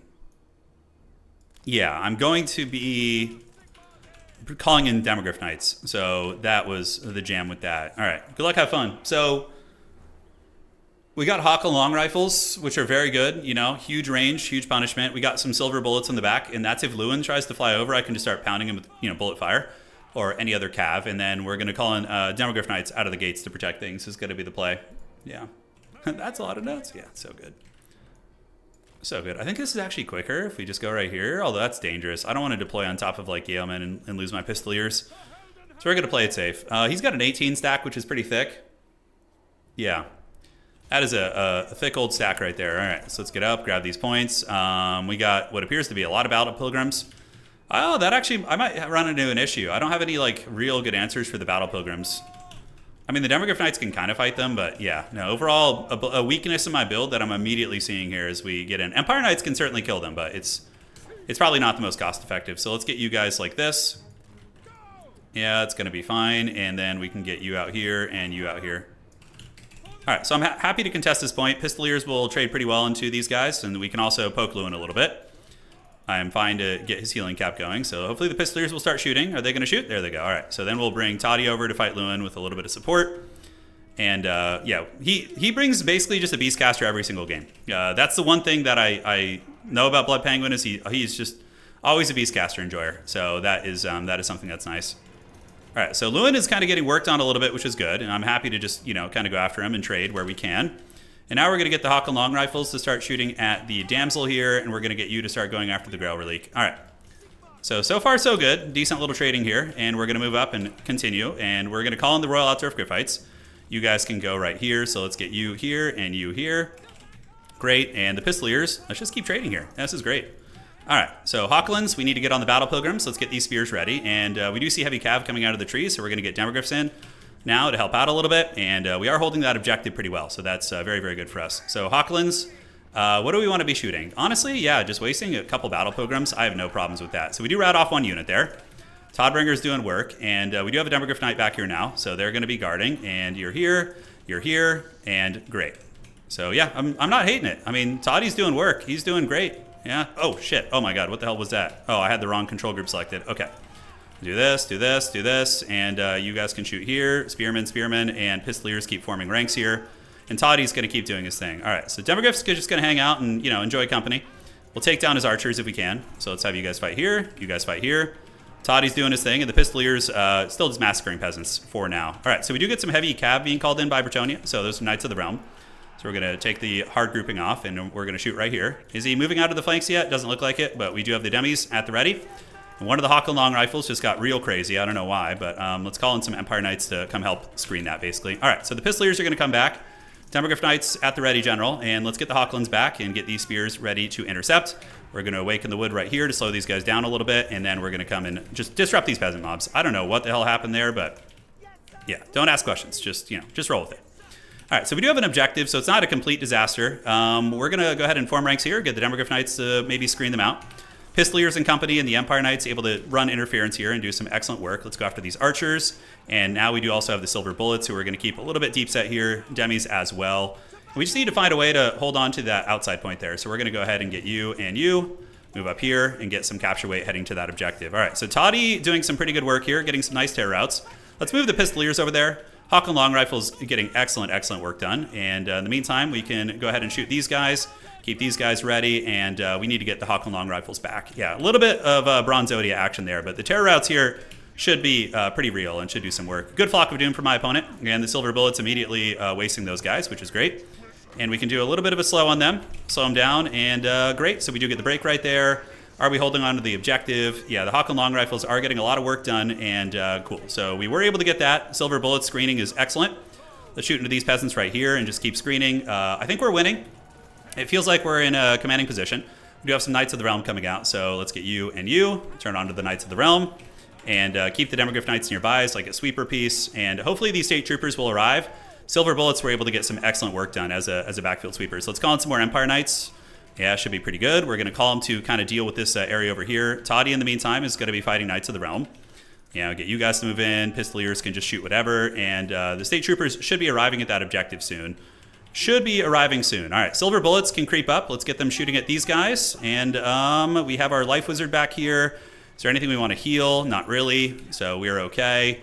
And yeah, he's going to try and triple cap me here, and he very, very well might be able to. All right, so let's get on those Knights of the Realm. Demogryphs are just being uber conservative because it's all about just keeping our gunfire online, right? That's going to be the play. So we can go charge these guys real quick and see if we have a good time with that. All right, so back we go. Let's get the Silver Bullets to shoot them and keep you guys screening here. State Trooper is going to be arriving at that point any second now. Demogryphs can go after the Battle Pilgrims there and have a good old time.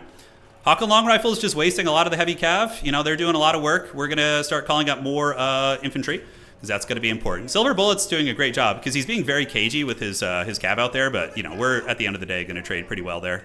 Let's get some spearmen coming. And how are the State Trooper tides looking here? All right, so we need to get the Hawklands to take down these archers because they're actually putting a lot of hurt on us, which is not good. Lewin actually attacking here. Okay, so we need to get Toddy back. Probably have him help out a little bit here because this is going to be very, very messy very quickly. All right, so Silver Bullets have screened those guys out. Let's get them back. And now we can call over some heavy cav over here if we want to. And it looks like the long rifles were able to take down the peasants there. Let's get these other peasant archers. And it looks like we are flipping that objective back. He's charging, cav and halberds. So that's going to be a win for us. And we can do a big old heal right here on the Demogryph Knights. Let's get Toddy back here for the terror route. And we're going to get some State Troopers in there too to help out. And hopefully we can just break that position. Let's shoot Lewin with this, although I do blunder this a little bit, and he is going to be getting on me there, so that feels bad. This objective still belongs to us, which is outstanding, and we can go ahead and get a little Pistolier action.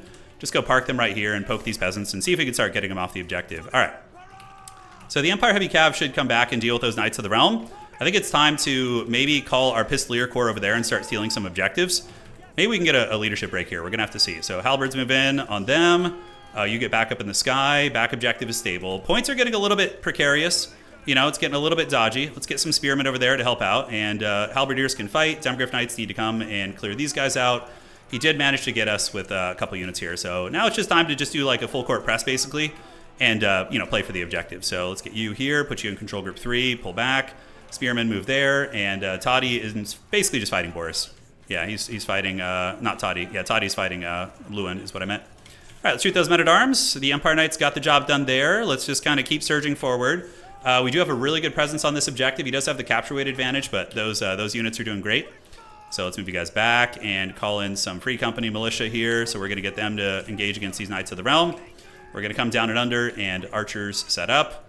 You guys get up on the point, and yeah, so everybody up on the point here. We're going to try and make our way over.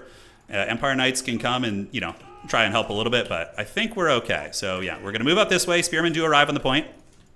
Let's get another one coming out. So we're going to get Free Company for days. And looks like the Free Company militia are going to be charging, and cool, so we can fight here, no problemo. And Empire Knights, where do we want to go with those? Yeah, this objective's even starting to flip as well. I feel like we're in a very commanding position. We can go park you guys on the middle for now. Do we have any Hawklands online still? We do, which is great. So they can hopefully do a little bit of this. All right, so moving up, and let's shoot the Grail Relique. Let's get our Life Caster to do its thing. So we need to cast some magic for sure. We've been a little bit lackluster with our magic. So you, Spearmen, go charge those Knights of the Realm. We pull you guys under. Looking good. Toddy and the Halberds, maybe they're going to get the job done. We'll find out. And over here, it looks like it is starting to flip for us. We do have Halberds on Knights of the Realm. I think we're good. I think we got this. We're pretty well ahead on value. And yeah, we're in good shape here. So let's shoot you guys. Do a little bit of a heal right there to heal the Demogryph Knights up, which is going to be incredibly useful. And Hawkland Long Rifles have come back online, so let's just park them here. And yeah, keep shooting these Empire Knights Errant. Yeah, that's going to be nice. All right, so he just charged into a whole bunch of spears, which is not going to be great for him. Let's get some heavy cab over there. And on the objective, how's this going? Yeah, we do get the Empire Knights coming in. Have you guys helping also. And Silver Bullets just need to shoot Lewin. Yeah, we just need to try and wear him down. Let's go get the capture weight there. Let's get the Halberds moving up, although Halberds need to finish you guys. Hawk and Long Rifles, just keep wasting those heavy cav. And we'll do a little bit of a slow right there. All right, so this point is flipping. We did manage to flip this point, which is good. So let's form ranks here, form ranks, and get you guys marching to the middle. Pistoliers are still useful as like a capture weight unit, actually. So even though, like, you know, they're kind of beat up here and out of ammo, I still think keeping them on the field is going to be smart. All right, let's get another Free Company coming over there. But yeah, we're in a very commanding position right now. All right, you know, this is the battle. We have the Empire versus the Bretonia. It's glorious. All right, so yeah, Spearmen have formed ranks. We got some Empire Knights coming over. Let's get them all over here. That outside objective is going to go to us most likely. We can just kind of keep shooting here, although just putting firepower into Lewin is always good. But the Halberdiers are going to be super, super nice. Yeah, Hawk and Long Rifles, probably getting them to shoot at the enemy archers is going to be better. Yeah, maybe. Empire Knights chase those Knights of the Realm, and this objective belongs to us. The fight's going okay. It's a little bit messy, but I do have a Lifeblood coming up soon, which should be good. And I'm going to save for the Demogryph Knight ROR. Yeah, we're going to maneuver you guys down this way too. All right. So fight the Men-at-Arms. Toddy's getting a little bit smashed up. You know, there is a Paladin in there. So my opponent's probably rapidly clicking on that to try and get the pick there, which is smart. So we need to retreat from that. All right, so let's get the Free Company heading here. Let's get you guys on this objective. Shoot these archers there. Toddy does manage to escape, which is great. And now we can just pile in these units. And I can use an Awakening of the Wood right there. Not a bad one. Not a bad one at all. And let's get you guys moving here. Lewin is also very beat up. Let's see if we can get him here with this real quick. That'd be super, super nice. State Troopers arriving. And let's actually turn these guys around. See if we could just pop that damsel, you know, get the kill there. And, all right. Yeah, Pistoliers, we could just use them as a hammer just to go run down these, like, shithouse units back here. I think that's going to be pretty good. Hawklands are almost out of ammo. And we have some demis who have rallied, but I think just unsummoning him. We do actually get the pick on his caster. That's a huge win for us. And cool. So now we're just going to use the Pistoliers as like a hammer unit to just go cause havoc. Oh, those are Questing Knights, actually. All right, so we need to shoot the Questing Knights. Call it the Demogryph Knight RORs. Get them over here. Free Company Militia can go camp over there. And he's just going to be probably Desperation moving around now. You know, floating between the objectives and, you know, desperately trying to get whatever he can. That is the Bretonian experience for sure. All right, so head over here. We win on I think we just went on the 2 right now. I just got to be careful here. Let's call the Pistoliers, make sure we charge those Yeomen.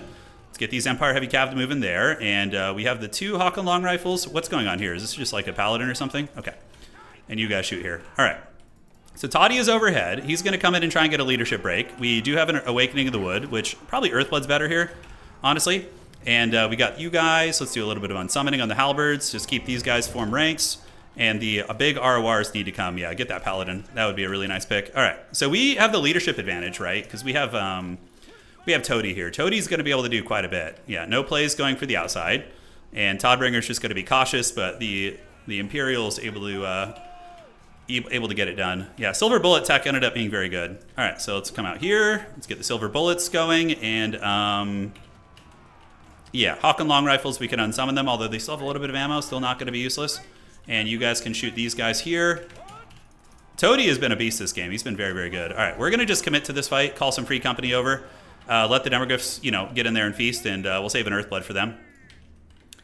Maybe saving up for another Demi is also going to be a good play. Yeah, I don't think he's got any play on the other objectives at all. I mean, he's got a little bit of play over here, but that's basically it. So let's get the Demogryphs back a little bit.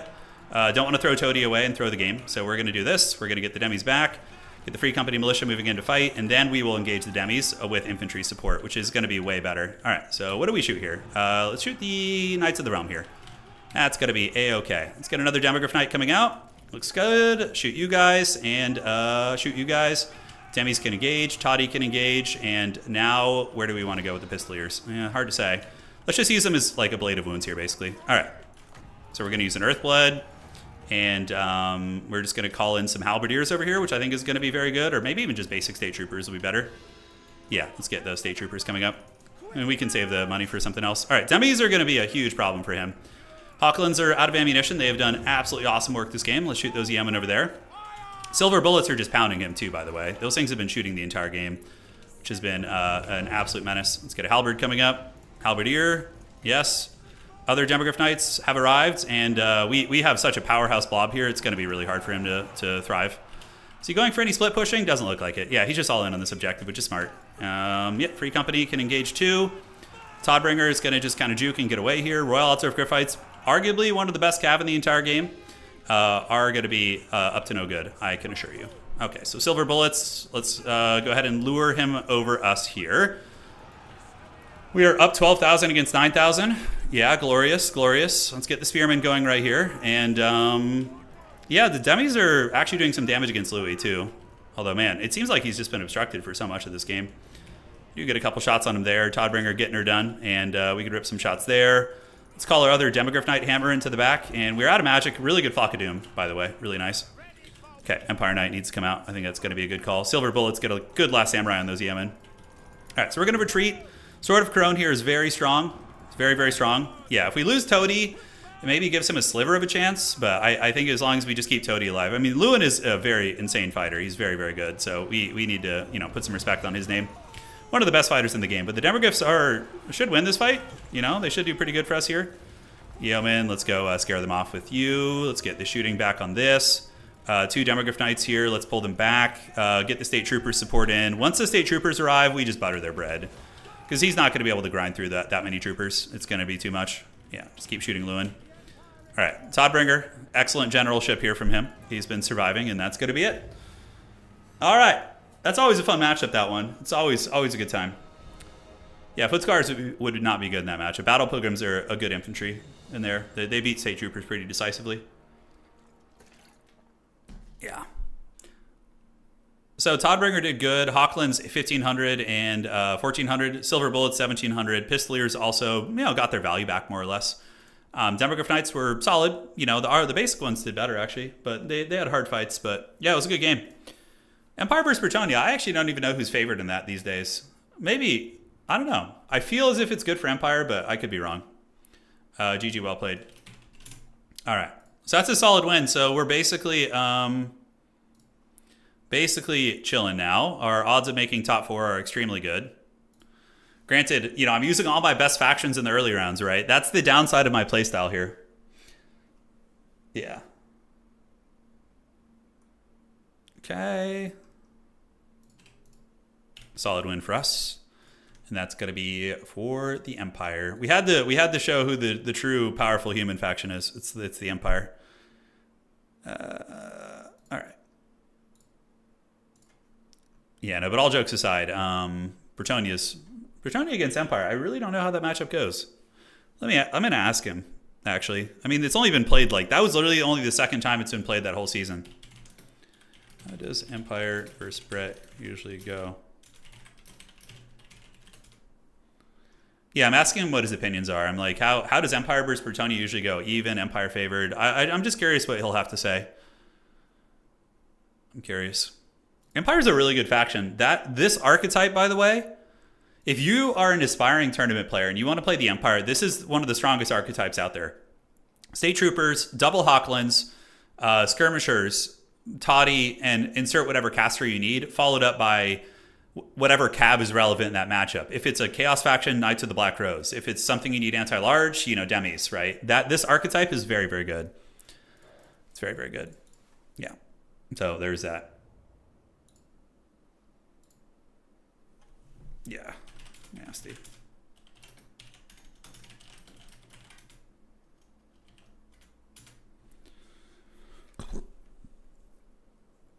So he's saying in land battle, Bretonia is better in land battle against Empire, I think. Indeed.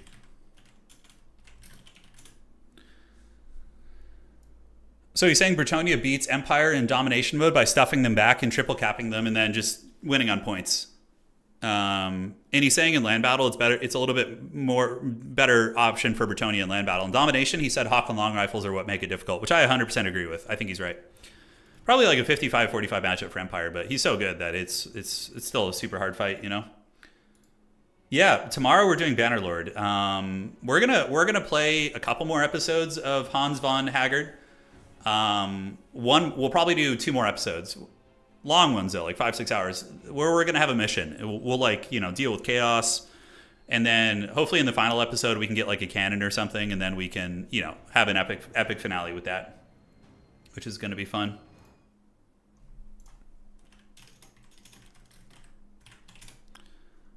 Okay.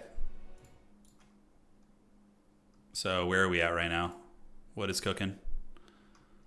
Are we in the next round? No, still a couple games. So who else is undefeated? It's myself. Alexander is undefeated too.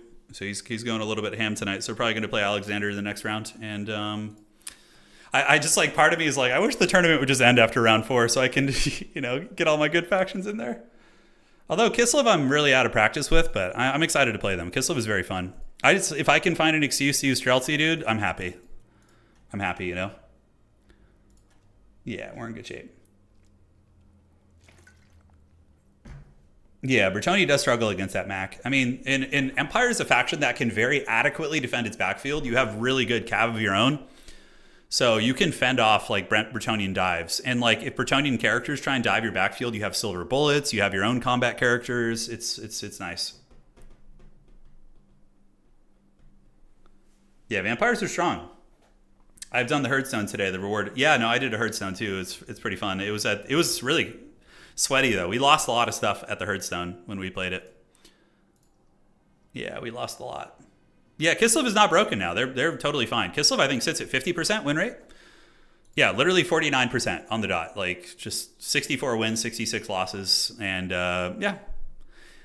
I mean, Kislev definitely struggles against Khorne. I think Tomb Kings wreck them pretty bad. Beastmen wreck them.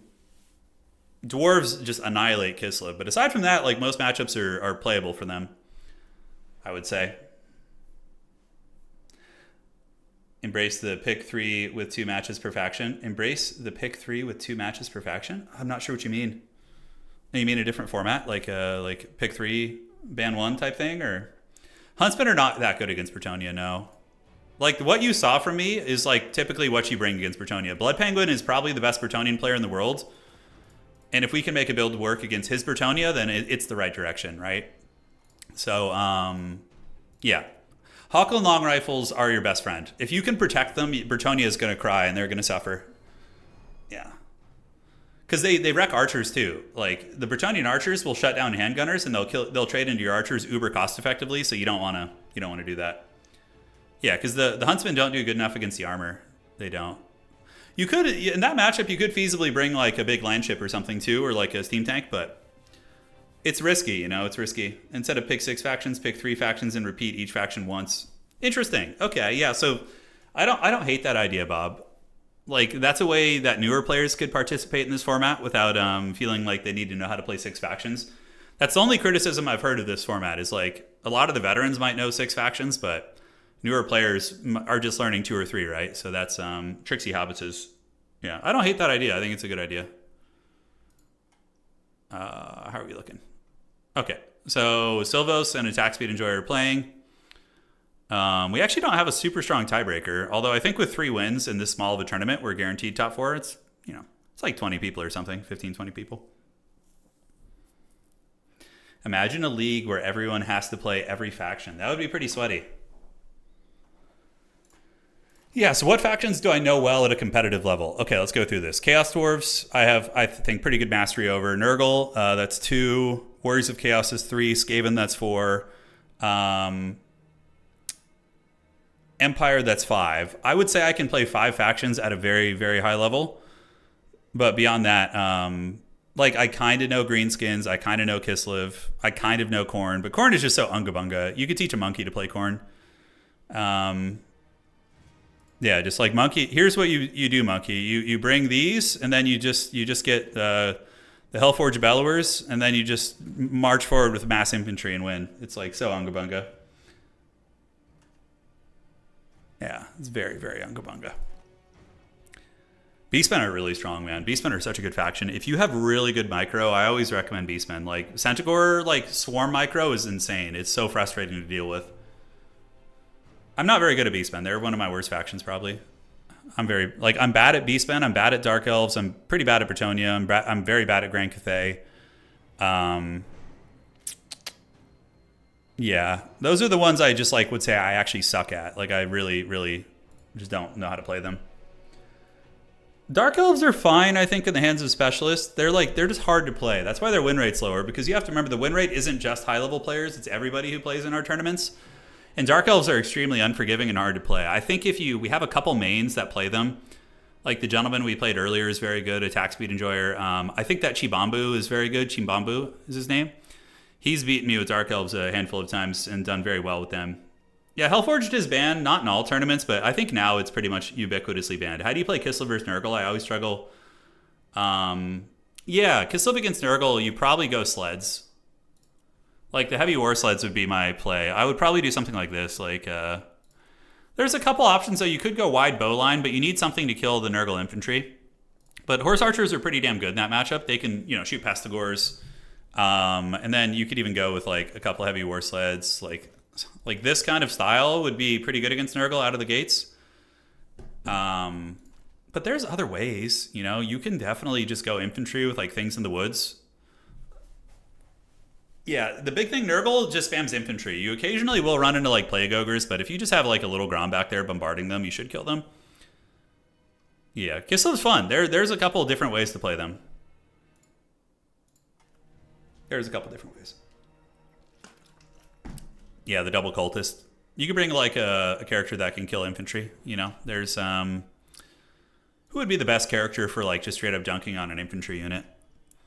You could bring Golden Knight. Like, the Golden Knight would annihilate a cultist, and she also has silence. So if you're really worried about cultists, you could do, like, the Totem of Versus, yeah. And you could just have her hunt down the Nurgle cultist. There's options. Yeah, the things in the woods are very good in that matchup, I agree. Is Chaos a hard fight for Lizardmen? I think Lizardmen are weird. They can kind of fight any faction, I feel. They don't have any, like,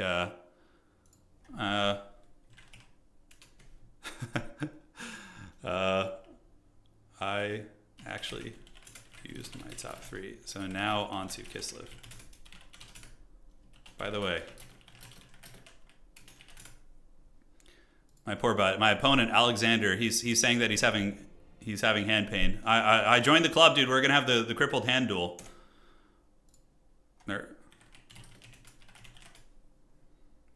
Maybe I'll see if I could help him out. All right, so the map is gonna be Borderlow Landing.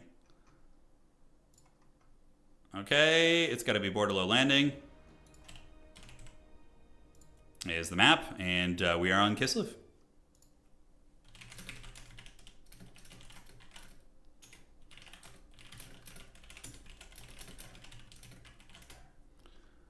Okay, cool beans.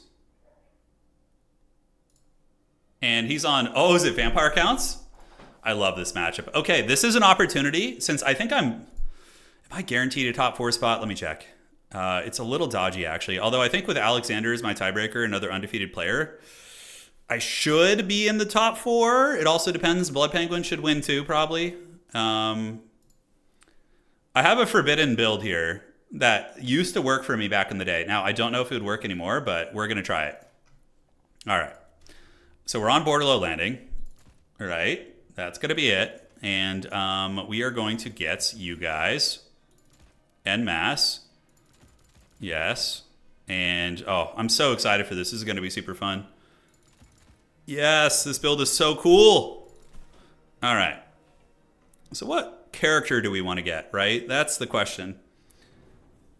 He's going to be bringing Scab Scraith and Winds of Death and like all that scary stuff, right?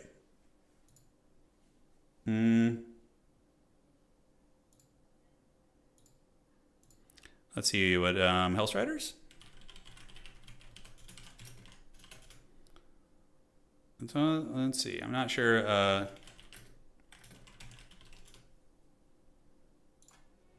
Okay.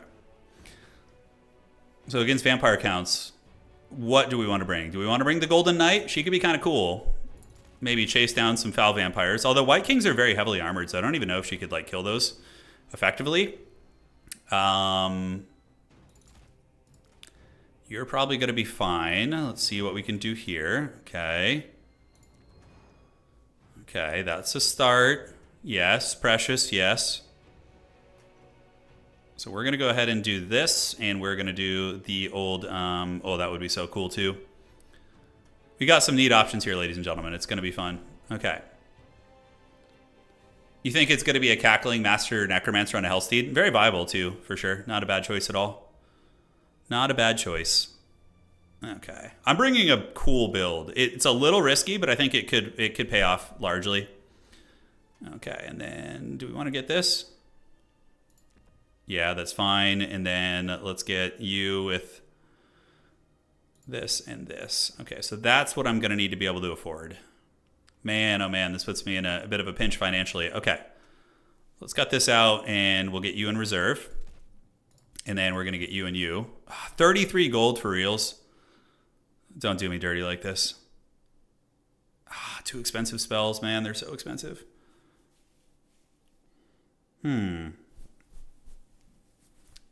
Yeah, I think we just do that. Okay. All right, ladies and gentlemen, I think we're good to go, more or less. And we're going to get the Dervishes, which are quite good in this matchup. Oath Brothers of Tor, also nice.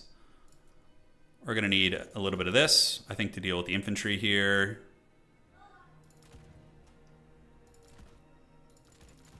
Yeah. What about heavy war slides against vampires? I'm intensely curious if Ulrico will be healed if an opponent's invos. Oh, I don't think so, no. It only targets allied units, so I don't think it would apply to that. Okay. Now, in reserve, are we going to want Armored Kossars is the question. Kislevi Warriors are obviously very good. The Elemental Incarnate Beast is actually very decent in this matchup too. It can do some serious work in the blob fights, if they do have a blob, that is. So let's see. Let's cut you and cut you. It's going to allow me to bring this, and then we need to slip one of these characters into.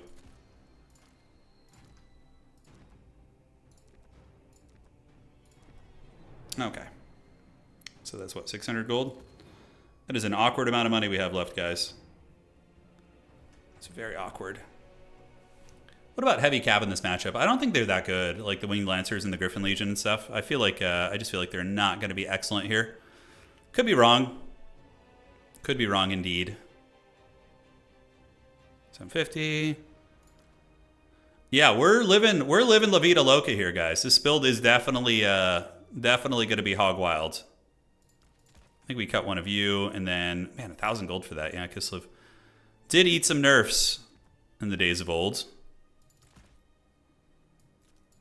Okay, I think we can get one of these just for the hell of it.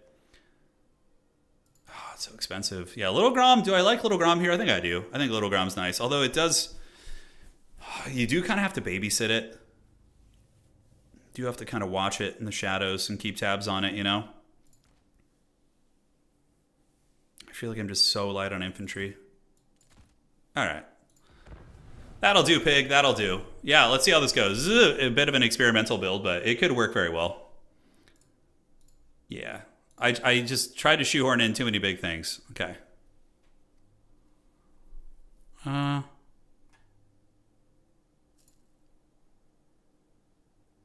Let's see.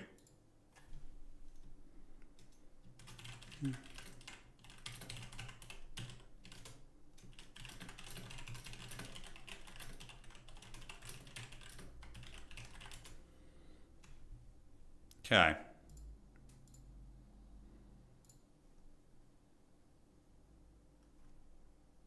And we're all set. Oh, shit, did he crash? Looks like he crashed. Okay, yeah. Pretty fun builds. He's got the Strigoi Pimpin' Lord over there. There was a desync. Alright, so it should save my builds here. If I just like load the lobby again. Yeah, there we go. Okay, cool. Alright. Load back in. Yeah, just bring as close to your main army as you can, and we're going to be golden. The dreaded disconnect? Yeah, it is what it is. It is what it is. Hopefully he'll come back and get his army back here, and I am good. No, the Elemental Bear is not amazing in this. I mean, it's okay. The Elemental Incarnate is way better, though. The Mortis Engine effect against Vampiric Chaff is very, very cost-effective, so I think that's going to be a little bit cleaner. Let me tell him, just do your best. Do your best to bring same army. Good luck, have fun. Oh, shit. Okay. He looks like he knew what his army was already. Things in the woods are there to kill Graveguard. Yeah. So, like, having them to kill a Graveguard or a White King is on foot is going to be good. Yeah. It always has been kind of a strange paradox that, like, lances don't have good armor piercing. In general, right? Yeah. I would imagine a massive barded warhorse coming out at you with a huge metal spear, or not even a spear, but whatever, a lance would do a lot more damage. The pick 6 with factions that I don't like playing, I'm not sure. Yeah, I'm not sure. But I'm feeling particularly inspired. So we brought a cool build. It's going to be Kiss of Warriors, who are pretty cost effective. And, you know, if somebody's going to be getting Winds of Death, I'd rather it be a cheap infantry than a good one, so we're going to do that. And then we have 2 units of Kossars with spears to shoot, and the icing on the cake is going to be a couple Ice Guard in the back. So we do have the Ice Guard with the anti-large halberds. If they try and, you know, arguably the swords might be better because they can fight off scurvy dogs, but yeah, we'll see. We'll give it a try. So that's going to be the build, and good luck, have fun to my opponent. Katarine on the Frostworm. I feel like that's necessary because you need somebody who can fight the Vampire Lords, and I think she can. Because they're built for tough. Yeah. Oh my god, yeah. We got some speed and reserves. We got a little something. All right, so let's go grab these objectives. Let's grab this. And Katarine's going to move up too. So yeah, we saw the... Oh, he's got a Vargulf. Did I say Vargulf before? Doesn't matter. Elemental Incarnate, Little Grom, all good choices. We do see the Corpse Cart coming in, the unholiest of Corpse Carts. And we're going to grab this point and then go harass these guys. He's got double Vargulf, though. That's pretty crazy. Okay. So I'm thinking I'm going to call in a Little Grom. Granted, on this map, you can definitely abuse that and hide behind the pillar. Calling in the Elemental Incarnate. Oh, shit, it's a Strigoi on foot? What planet are we on? That's some craziness right there. Okay. So we're cruising on up, and we're going to start doing a little bit of this. We do see the doggies being called out. Probably get a Griffin Legion out on the field, although maybe just a Dervish just to fend off the dog units. All right, so we're going to get one full volley on the Corpse Cart, hopefully. He pulls back the correct units, and there we go. Katarine's going to come, and she can attack the Dire Pack if he gets a little bit too close. So do we turn and charge? Yeah, just keep working on that thing, and we're going to get in range here. All right, that's perfect. So just keep poking away, and we have our Dervishes who are going to protect these ladies back here. We got the Corpse Cart down. Little Grom is probably going to be my next call-in. I think it's going to provide a lot of utility for us, and yeah, great damage so far. So Katarine will lose that 2v right there. It's not going to be great, so we need to be very, very careful about that. And cool, so we're pulling back Katarine. I almost brought Heart of Winter. That was my conundrum. That was like what I was really struggling with. I was like, do I want to go for the Heart of Winter? That could be very, very cool. Okay, so Little Grom, let's get Little Grom. Have it start shooting at the Vargulf here, and it can have some fun, hopefully. All right, so we're going to try and shoot it. He's probably going to hide behind the pillar, though. would be my guess. So let's waddle out here a little bit and get some good range, and then we can start shooting at you and start shooting at you, and Katarine can attack those as well. Okay, Gaze of Nagash coming in. These Cryptors are going to have a horrible fight here if they try and fight Katarine, though. It's not going to be good. Because I have those archers nearby. So the archers are going to be able to punish them and really give them the dirty. Although he's going to start getting the capture weight, so that's a little bit dangerous. All right, let's start shooting the corpse cart here and pull back. We do get one Cryptor very, very low. And now we're going to get Katarine at the ready. We got the warriors here, and we have time to party. Oh my god, what is she doing? Whoa, what is that pathing? Oh my god. All right, well, at least the archers here are doing some work. So let's go back here. Let's go for you. Pull you guys there. And we're going to go try and snipe that Strigoi Lord. We actually kill one Cryptor already, which is a huge win for us. And let's get you guys back in. And Katarine's going to go for this. Let's get you guys going here, you guys going here, and you guys go here also. And we're going to pop in like it's 1999 and try and shut him down. All right, so we'll get you over there. Great. So Katarine does engage, and we do have the Halberd boys ready. In the meantime, let's get you two. Take them out of this formation here, and we do get the one unit down there, which is outstanding. So that Cryptor is going to die for sure. Katarine can just run interference here. We'll pull you back. And yeah, one of the Vargulfs is in serious danger. So yeah, the value trading is going very good for us so far. That unit's going to die, so now we can turn about and get the other Cryptors down. Little Grom getting a direct hit right there, which you gotta love to see. And the Vargulfs are not having an excellent time with us either. All right, so Katarine doing good work. Let's summon a Snow Leopard. That's going to be very useful. Now let's banish the Corpse Cart out of existence. See if we can. We do get a summon here. And the Ice Guard have almost gotten that other Vargulf down. It looks like there's going to be a doggy coming in, so we're going to go ahead and charge it. And I think I'm going to call in a Griffin Legion, actually, just to really, really hammer home our defenses. All right, so some of the Cairn Rays do get in reserve there. Katarine is going to go attack these Cairn Rays here. We're going to do a little wind spell on them, which should put them in the trash can. Yeah, so that's going to be nice. Ice Guard have almost finished off their prize, which is outstanding. So let's continue going here, punish these guys, and we do get a beautiful engagement right there. And also, let's do a little bit of this. All right, so the Ice Guard honestly could just move in and fight if we wanted to. That would be pretty good. We do have some skeletons moving in to troll a little bit. And where do we want this to go? So we want to shoot the... not the Dire Pack. Does he have anything big left? Not really. I mean, man, we are farming his big stuff. The question is going to be, can we get through the little stuff, right? That's going to be more of the problem. So we're going to do a bit of a sandwich here. We're going to charge these guys in the front, shoot them with arrows, and you guys need to be unsummoned. Katarine and company are doing this, but the problem is Ice Guard actually do magic damage, so if he ends up fighting me here, the Ice Guard will kill the Cairn Race. So we're going to just continue shooting them. All right, so that Vargulf is probably going to die here, so I don't need to do too much. Let's call in a healer. I think that's going to be prudent. And the Dire Pack is there. Griffin Legion is going to go ahead and sandwich these guys, which is going to finish them off. Let's get one Dervish to charge into the Dire Pack, and Katarine has almost gotten her done. But the problem is we could still lose this on points, you know. Let's get a big wind spell right there. That's going to be money. And call in the Patriarch for the heals. All right, Patriarch's going to ride up. Katarine able to bully this unit, and the Ice Guard are actually doing quite excellent work at the moment. Let's shoot this. Looks good. Let's get you to go ahead and get ready to blast them. And yeah, now we just value grind and try and get an objective back sometime this year, and just continue using the vortexes and other goodies here. Let's shoot these guys, shoot the Cryptors, and cool. So now you guys move up. Yeah, let's get the Ice Guard to start shooting into the Cairn Race with the magic damage, and Katarine will get her heals in a second. So we're gonna go. Bullying that Vampire Lord is definitely not easy. We need anti-infantry, so probably calling in. Yeah, the Elemental Incarnate's going to be very nice. A lot of spears, a lot of chaff coming in. Just some basic skeleton warriors defending the back objective. So let's just go get that, honestly. I don't think he's going to be able to defend that super well, so we're going to try and take advantage of that. All right, so we do get the heal. We got the big blob of doom coming. And in the meantime, we need some anti-infantry tools. That is for sure. Ice Guard will hold here pretty well.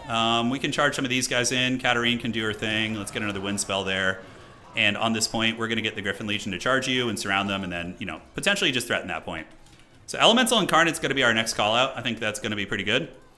Yeah, nice. And the Ice Guard, Glaives, do we have them fighting here? They're still shooting, so let's get them up and have them shoot at an actual healthy unit.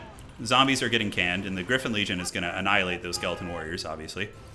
We're just so massively ahead. This is probably going to be a crushing victory, although, he still does have the points thing going for him, but aside from that, it's not looking good.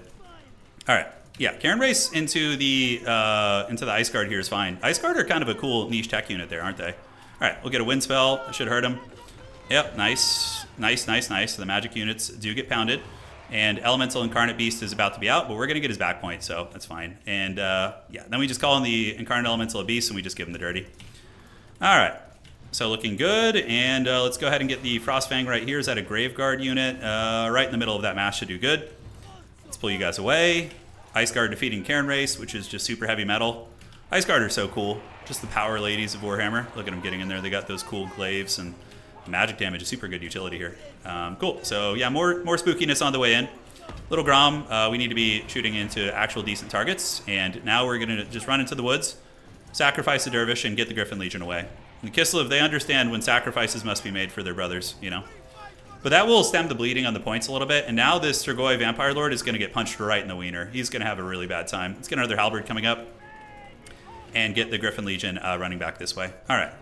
So Katarine is looking good. Let's drop more heals. Let's get the Kisevite Warriors coming in here.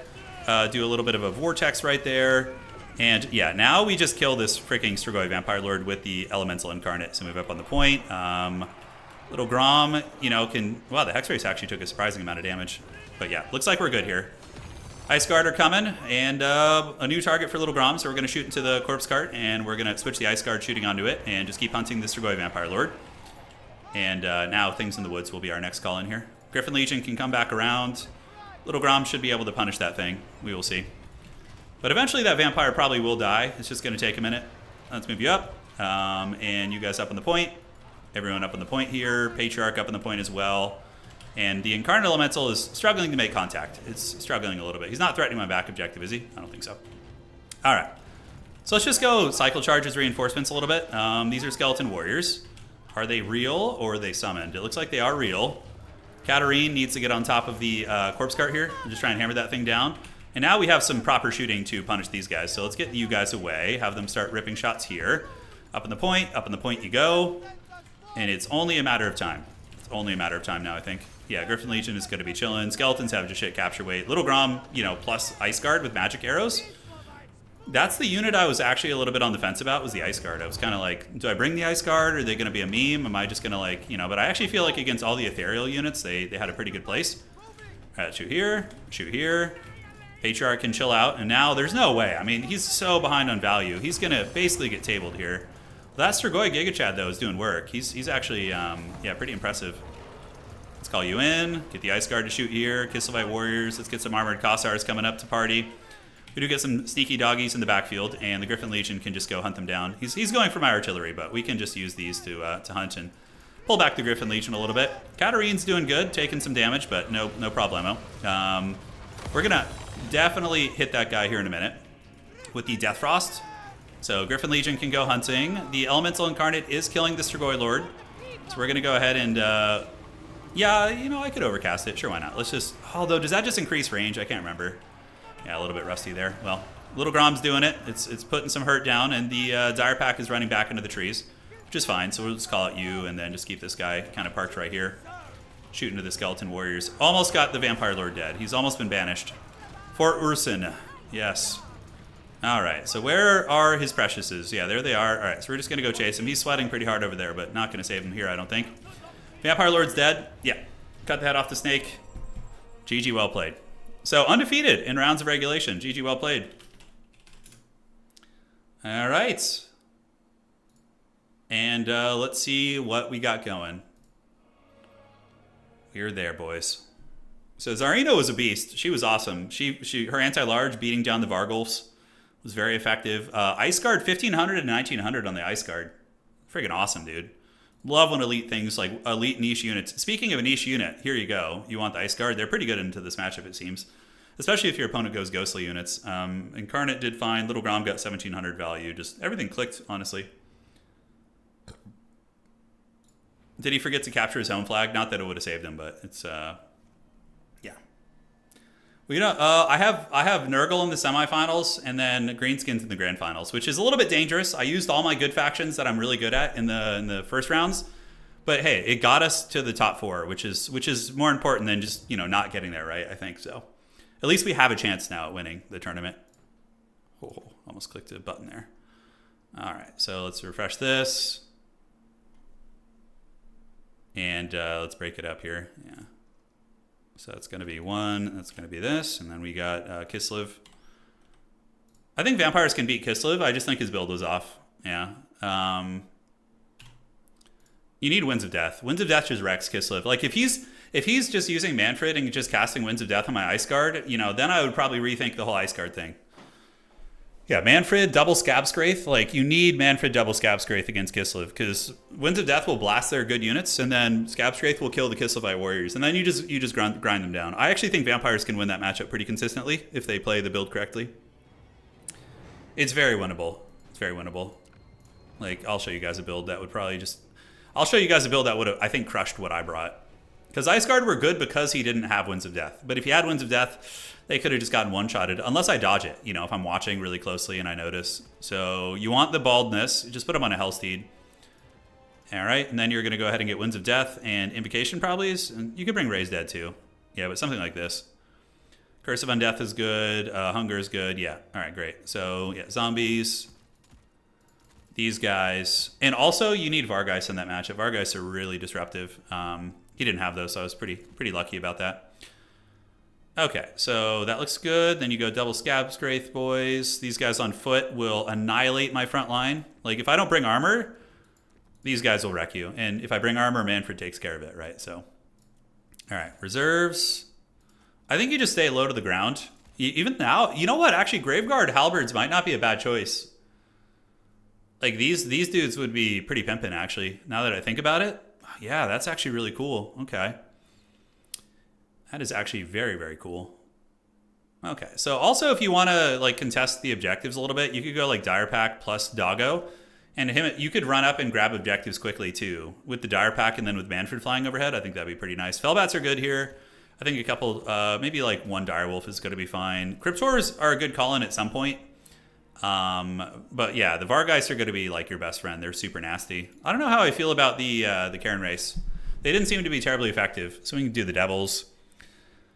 If you're dealing with something big, I think you can just tar pit it with spears. And now that you have Graveguard Halberds, maybe you just do that and you're fine. Mortis Engine, I don't think you really need against Kislev. As far as the Cav goes, I don't hate the one Chillgeist. I think that was a nice tech. Because it can really, if Kislev overextends its cavalry, you can get pretty nasty there. And then 2 of those is probably adequate. And Graveguard, I really actually like the Graveguard Halberd bit. I think that's pretty nice. A couple spears and Skeleton Warrior. Like something like this probably would be pretty good, I think. What two mirror matches do you think are actually good? I think that the Empire mirror match is pretty fun. I mean, I'd rather not play it, but if I have to pick a mirror match. Yeah, this build looks pretty nasty. I would not want to face this as Kislev. All right. So top 4 should be getting developed right now. And yeah, cool. So we're definitely there. It's just a matter of who we're going to play. So it looks like Alexander, there's a chance we rematch him. If Blood Penguin wins his next game, he could be another rematch, which I'd rather. Blood Penguin's very hard to beat. You know, I'm happy we did it, but like repeating that success is not easy, especially if he gets Empire. Blood Penguin is a top tier Empire player too. He tends to main like the human factions, the good guy factions. Okay, he's on Dark Elves in the semis. Unfortunately, Dark Elves are actually kind of good against Nurgle. So I would rather not play Blood Penguin. Whereas we have Alexander is playing Tomb... Oh, yeah, no, screw that. Tomb King's wreck Nurgle. Oh, no, I don't want any of that smoke. No, thank you. Setro just going balls deep on your infantry. Okay, kind of rough matchups in the semis, to be honest. I would take Dark Elves over Tomb Kings any day of the week, though. Who else is contender for top 4? We got a couple people here. Attack Speed Enjoyer maybe is able to make it. We gave him a very strong tiebreaker, so... Attack Speed Enjoyer is playing what in top 4? He is playing Dwarves. Okay, yeah, sign me. Dwarves, it's a hard fight for Nurgle, but it's even-ish. Yeah. Even-ish. I want to see the Medusas are actually good in a couple matchups, I think. I think they're underrated. Okay. Still waiting for Yield top 4 and 2 games to finish. Oh, B6 could maybe qualify too. Yeah, B6 would be nice, actually, because I think they're playing Skaven or something. B6 is playing Lizardmen. Okay, I'm totally fine with Lizardmen Nurgle. That's a fine matchup. I think it's even. The Vampire Count finals. Oh my god, don't put that evil on us, Ricky Bobby. Don't do it. All right, so semifinals, Turin semi. So Nurgle, we need to start big thinking here for Nurgle. Nurgle's strong but hard. I think they're actually kind of hard to play in the current meta. Like this meta, this patch, like because Khorne counters them now, ogres counter them, but ogres are banned thankfully. Yeah, there was a couple natural predators who were reintroduced. Are there any units that are just terrible? Yes. The Kadai Destroyer is pretty bad. The Rogue Idol is probably one of the worst units in the entire game, in my opinion. The Greenskin Rogue Idol is just such a piece of shit. It's so bad. It's just so slow and so clunky. And it, like, misses most of the time. Its animations are weird. It, like, falls over and then it has to stand back up. It's rough. So the worst units in the game. Maybe I'll just do a video on this. You've inspired me. Yeah, I'll do a worst units video. I'll do like top 5 or something. Rogue Idol, honestly, for me, might be up there. Might even be number 1. If we're not including like heroes and stuff, like if we're just talking units. Yeah, I think the Medusa's not bad against Nurgle. Yeah, it does look really cool, but it's so bad. It's so freaking bad. Worst unit on the Beastmen. Let's see, worst unit on the Beastmen. That's the thing. Beastmen don't really have too many bad units. Probably the Cygor. Cygor is probably the most useless unit in competitive on the Beastmen. On Land Battle it has more play, but even there it probably sucks. For Demons of Chaos, we'll just skip them. Empire, the worst unit, probably is going to be... Their infantry are all more or less decent. Not like, I mean, they're cheap and they'll lose fights, but the guns are okay. Wagons and everything. I mean, it's probably a contest between the Mortar Wagon and the regular Hellstorm, but even still, like regular Hellstorm, probably Mortar Wagon is the worst unit for Empire. For High Elves, the worst unit is probably, oh man, it's funny because like even the Tyrannok Chariot is like not useless. It's actually decent against demon factions because of the magic damage it shoots. But yeah, probably okay, infantry are definitely not there. Are we including RORs? Because, like, you know, the gray is pretty haggard, but, like, they're still useful at times. I mean, you never bring them, but are they the worst? It's got to be, like, a Tyrannok Chariot or something, right? Worstigors? Bestigors have been winning tournaments, dude. We had, like, 2 or 3 tournament wins with Bestigors. Ash came in and did some work with them. Yeah, so that's why I didn't say Bestigor. Maybe, like, Tyrannok or the gray or something. Shadowwalkers are pretty memey, too. Yeah, it's hard to say. Our bounty still a thing? I need to update the bounty system. I haven't touched that in ages. It was a lot of fun, too. Okay. For Lizardmen, I don't know them that well, so... probably like a regular Troglodon is pretty freaking awful. This thing is just such trash. It's so bad. It's like shooting is like, okay, I guess, but it's like, ugh. It's a bad unit. It's a bad unit. Quaddles are also a little bit haggard, but I think the Quaddle's better than the Feral Troglodon. Yeah, that thing like rampages and it's a range unit. Ogres like Ogres, what's their worst unit? Maybe like Gorgers are not very good. Gorgers are not very good. Golgs Maneaters, maybe. I don't know if they're any good. I've seen them work though. I've seen replays of them working. So maybe the Gorger is just still kind of a meme. Tomb Kings, I don't have too many bad units, honestly. Probably the Iro Titan. Iro Titan's a pretty shit unit. Yeah. Vampire counts, probably, I mean, the basic corpse cart never gets used. Does that mean? Well, occasionally it does, actually. High Elf Spearman ROR? Yeah, I guess if we're including RORs. All right, let me make sure they're not waiting for me. Okay, 1 game still to finish. And then we'll see what the dreaded top 4 looks like. We will see. It'd be pretty epic to get a fat greenskin win. That'd be really fun. I sometimes have trouble closing out games with greenskins. Like I feel like it starts well, but then things start to fall apart. Yeah, not sure. We'll do a worst units video again. I'll record one of those. Worst unit for Vampire Coast, probably the Bloated Corpse. Yeah, Bloaty is so bad. Like it's never good. The only time a Bloated Corpse is good is if your opponent just like presents themselves with like an elite like 1500 gold unit and just lets the Bloaty blow up on it. It's so hard to get that to happen. Like, it's basically dead weight. It's got to be the bloat. As painful as it is for me to say that. Greenskins, it's Rogue Idol. Yeah, we already talked about that. What about the Skaven? Skaven definitely have some contenders. All this is fine. The war machines, probably the hell pit is pretty bad. Like all the infantry you see play in various places. Weapons teams are usually pretty decent. Yeah, it's probably the hell pit abomination. Honestly, that thing sucks. It should be good. It's like a regenerating anti-large monster, but it just, I don't know what it is. It just feels haggard. Does Khorne have any bad units? Slaughter Brute. Yeah, Slaughter Brute's terrible. Thing sucks. Grand Cathay. For Grand Cathay, the Moonbird is actually okay. The Lions have been seeing play too in competitive. Is it going to be a Terracotta Sentinel? Yeah, you see how like a lot of these big monsters just suck? I know they're more problematic in land battle where like the dynamic of the fighting is different, but what about the different greater demons? Some of them are okay, like the Great Unclean one is very good. The Exalted Keeper of Secrets is niche, but decent. Lord of Change is amazing. Bloodthirsters definitely are not very good. They're like not cost effective. So yeah, the Khorne Bloodthirster is the worst of the greater demons. Yeah, most big monsters suck. That's true. The Magistrate Lord, but we're talking units. We're talking more units, right? Okay. Let's check this out here. And it looks like we are ready for the top 4. All right, all right. So I'm going to refresh.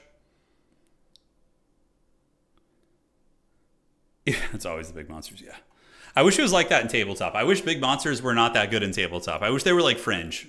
They're so stupidly OP. Hey, I'm the only undefeated player. Look. Can I just get the tournament win right now? Can they just give it to me? Nobody. I think we were the only one who went undefeated. Yep. Just give me this. So we got Attack Speed Enjoyer, Alexander Nuts, and Pizu. Okay. So let's see what we get. Let's have some fun and see what the top 4 looks like. All right, all right. And the top 4 is up. So who are we playing against? Cryptus are just such trash. Okay, I got Pizu as my opponent. I don't know this player. A new Chad arriving to the top 4 to... See, this is where the stereotype of me being the gatekeeper is true. If he can get past the gatekeeper, then you know he will earn himself a spot in the grand finals. I am the true gatekeeper with Nurgle. Nurgle's a very gatekeeper-esque faction. They're very hard to play, I think, and don't win often nowadays. Nurgle's win rate, I think, is dropping pretty bad. Yeah, they're at 45%. Not the worst. It's pretty awesome. Pretty decent, actually. It's time for me to gatekeep this new player, this new high-level player. You know, he's got to pay the Nurgle toll, and we're on the Arachnarok layer, which is a very good Nurgle map. All right, let's see if he can pay the Nurgle toll. Let's find out. Is he on Bretonia? Yo, how goes it? I'm Nurgle.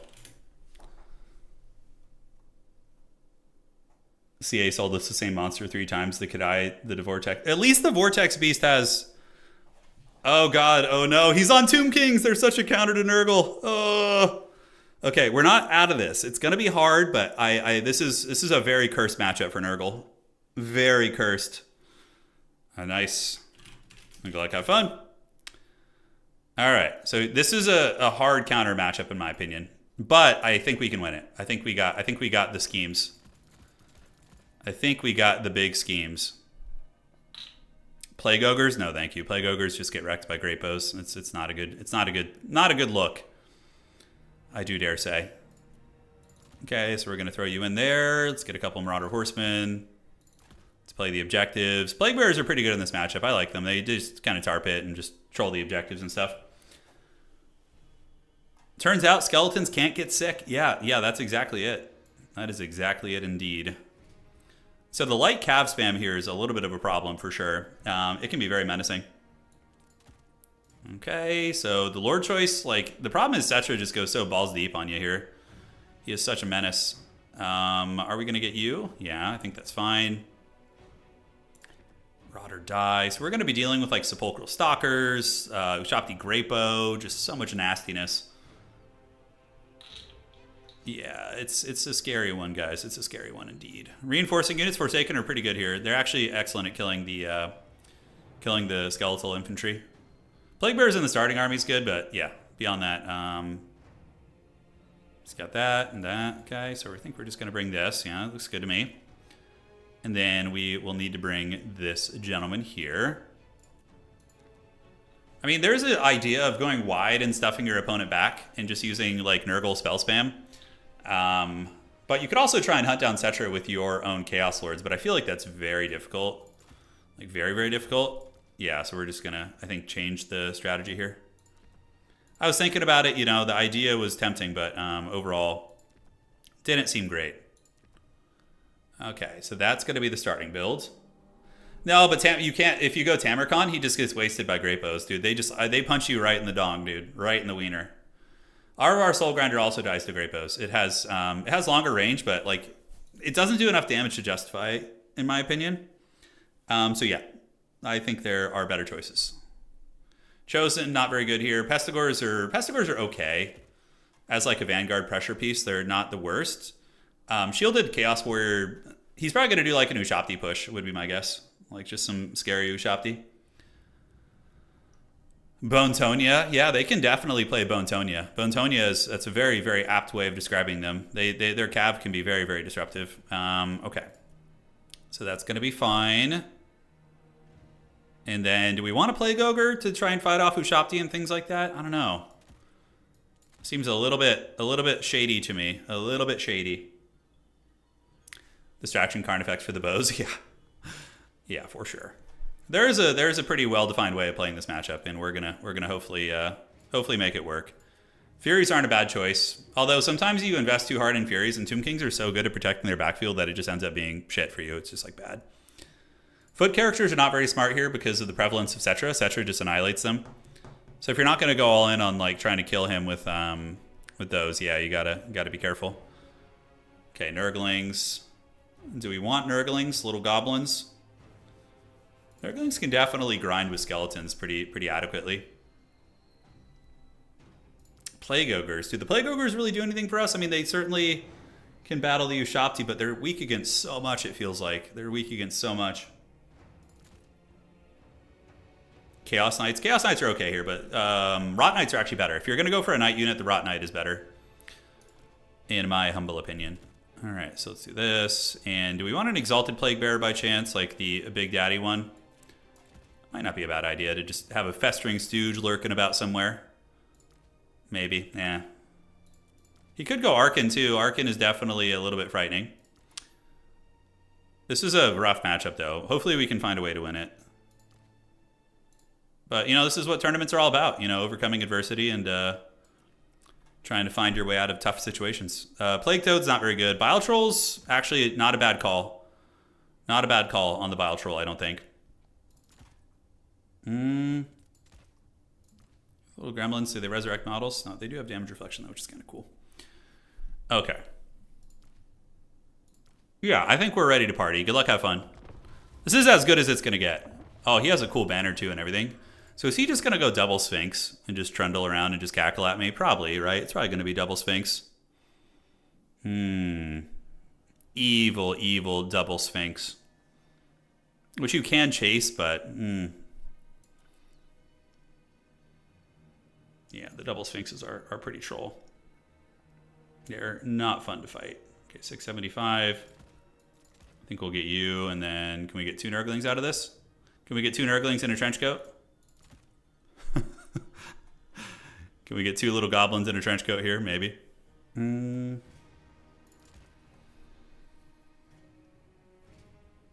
Nurgle doesn't have any Aspiring Champs. They don't. Yeah, Aspiring Champions are pretty good against all the undead, but they still would die fast to Ushapti. Ushapti are pretty good here, but I think I'm prepared for Ushapti, so we'll see if he decides to bring him. We'll see what our homeboy is scheming here. What big schemes our brother has.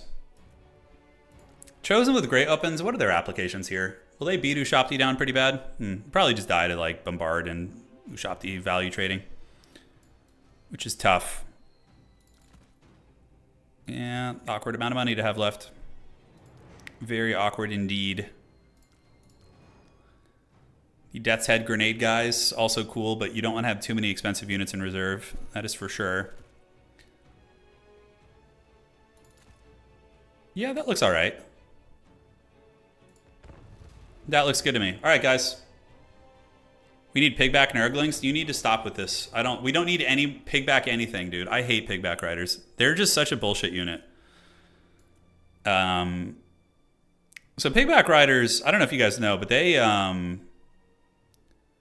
actually do not have a knockdown animation. So literally pigback riders, like you can charge them with like a huge behemoth.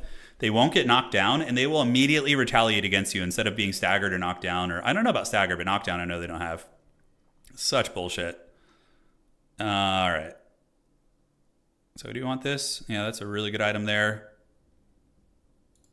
Just go for that, and then that's going to allow us to bring what's this? Yeah, Rancid's always a decent spell. Although Curse of the Leper is pretty cheap too. We could just like spam that on things. Yeah, I like the spell spam a little bit more, I think. My opponent with the big thinking here. He's thinking big. Okay, I'm ready though. Let's get this party started. Pigback Plague Ogres. Dude, 2 Plague Ogres standing on each other's shoulders. Yeah, that'd be awesome. A Colossal Nurgling is basically just a great unclean one though, right? Like when they grow to full size. I don't know if that's how it actually works, but yeah. Hold me now. I'm 6 feet from the edge and I'm thinking. Good luck. Have fun. All right. You guys want some Creed? I could sing some Creed for you guys on stream. All right, let's get it.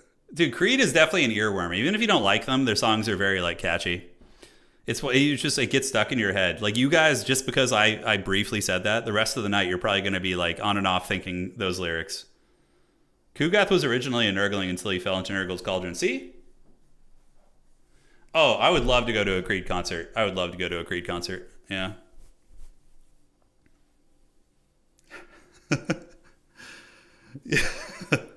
Oh no, the Creed is spreading throughout the chat.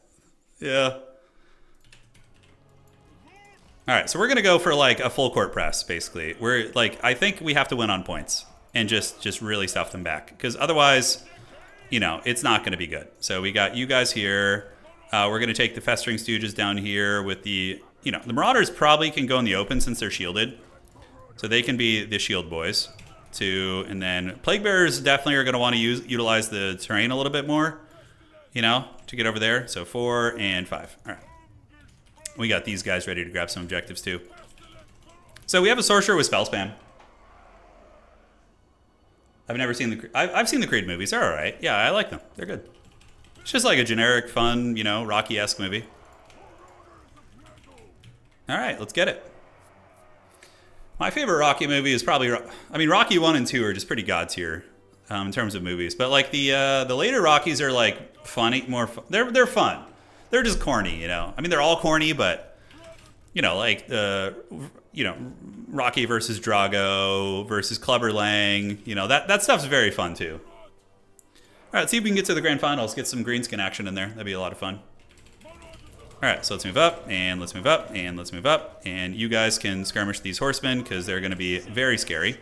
I think we actually lose the skirmish versus the skeleton horsemen. But I don't want to let them just get that objective. I could rotate to the other ones, but we're going to see if we can close the distance. Maybe do a little something here. They don't do too much damage, so if we could just like close and push them off, that's going to be great. All right.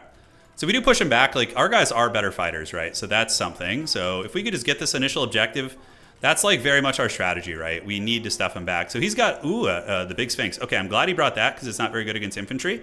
We're going to go ahead and call in our slower units now. And we do get the objective, so that's pretty excellent. We're going to get our character here to just kind of screen a little bit while we pull back. We need to just hold this until our mob squad gets there, you know, our boys. All right, so we're going to just push up. We are actually trading somewhat evenly, which is good. Wow, throwing axe is just connected super hard right there. And we need to keep the ammo careful to use on Cetra. And I think the rot flyers are going to be good. I do have rot knights in the build. They're potentially useful. Okay, so let's get these characters up, pull you back. Let's get you guys moving over to the middle. And if he actually lets me have the middle objective, I'm going to be very pleased. That's going to be super nice. All right, so yep, we got that objective. Let's come over to the middle. Let's get you over here. Cetra is going to go cause some havoc. Great Bow's back there. Probably going to start wasting my throwing weapons. That would be the play, I would assume. And we do get the objective, I think. Yeah, we do get it, which is nice. All right, so let's get you guys to fight here. Let's get you guys to go fight here. You guys up there, and we can bring these guys here as well. All right, great. So we do get hit with the Usirians. It's a very good play. I like that a lot from my opponent. And we're going to move you guys up, and we're going to move the Festering Stooges up through the trees and keep one Plague Bearer back there. All right, so that objective for sure in danger of flipping. We do see Cetra rolling dirty and just kind of running around the map. But we have the triple cap right now, and if we could just mitigate the damage, that's going to be very good. All right, so we're going to do a little Stream of Corruption just to trigger the lore passive. And just kind of follow Cetra around with these guys, right? That's going to be the play. All right, we got a Plague Bearer unit coming. We got 2 dudes looking to press into the backfield here. The Chaos Lord is just going to be a bit of a distraction. Let's call in the Roddies.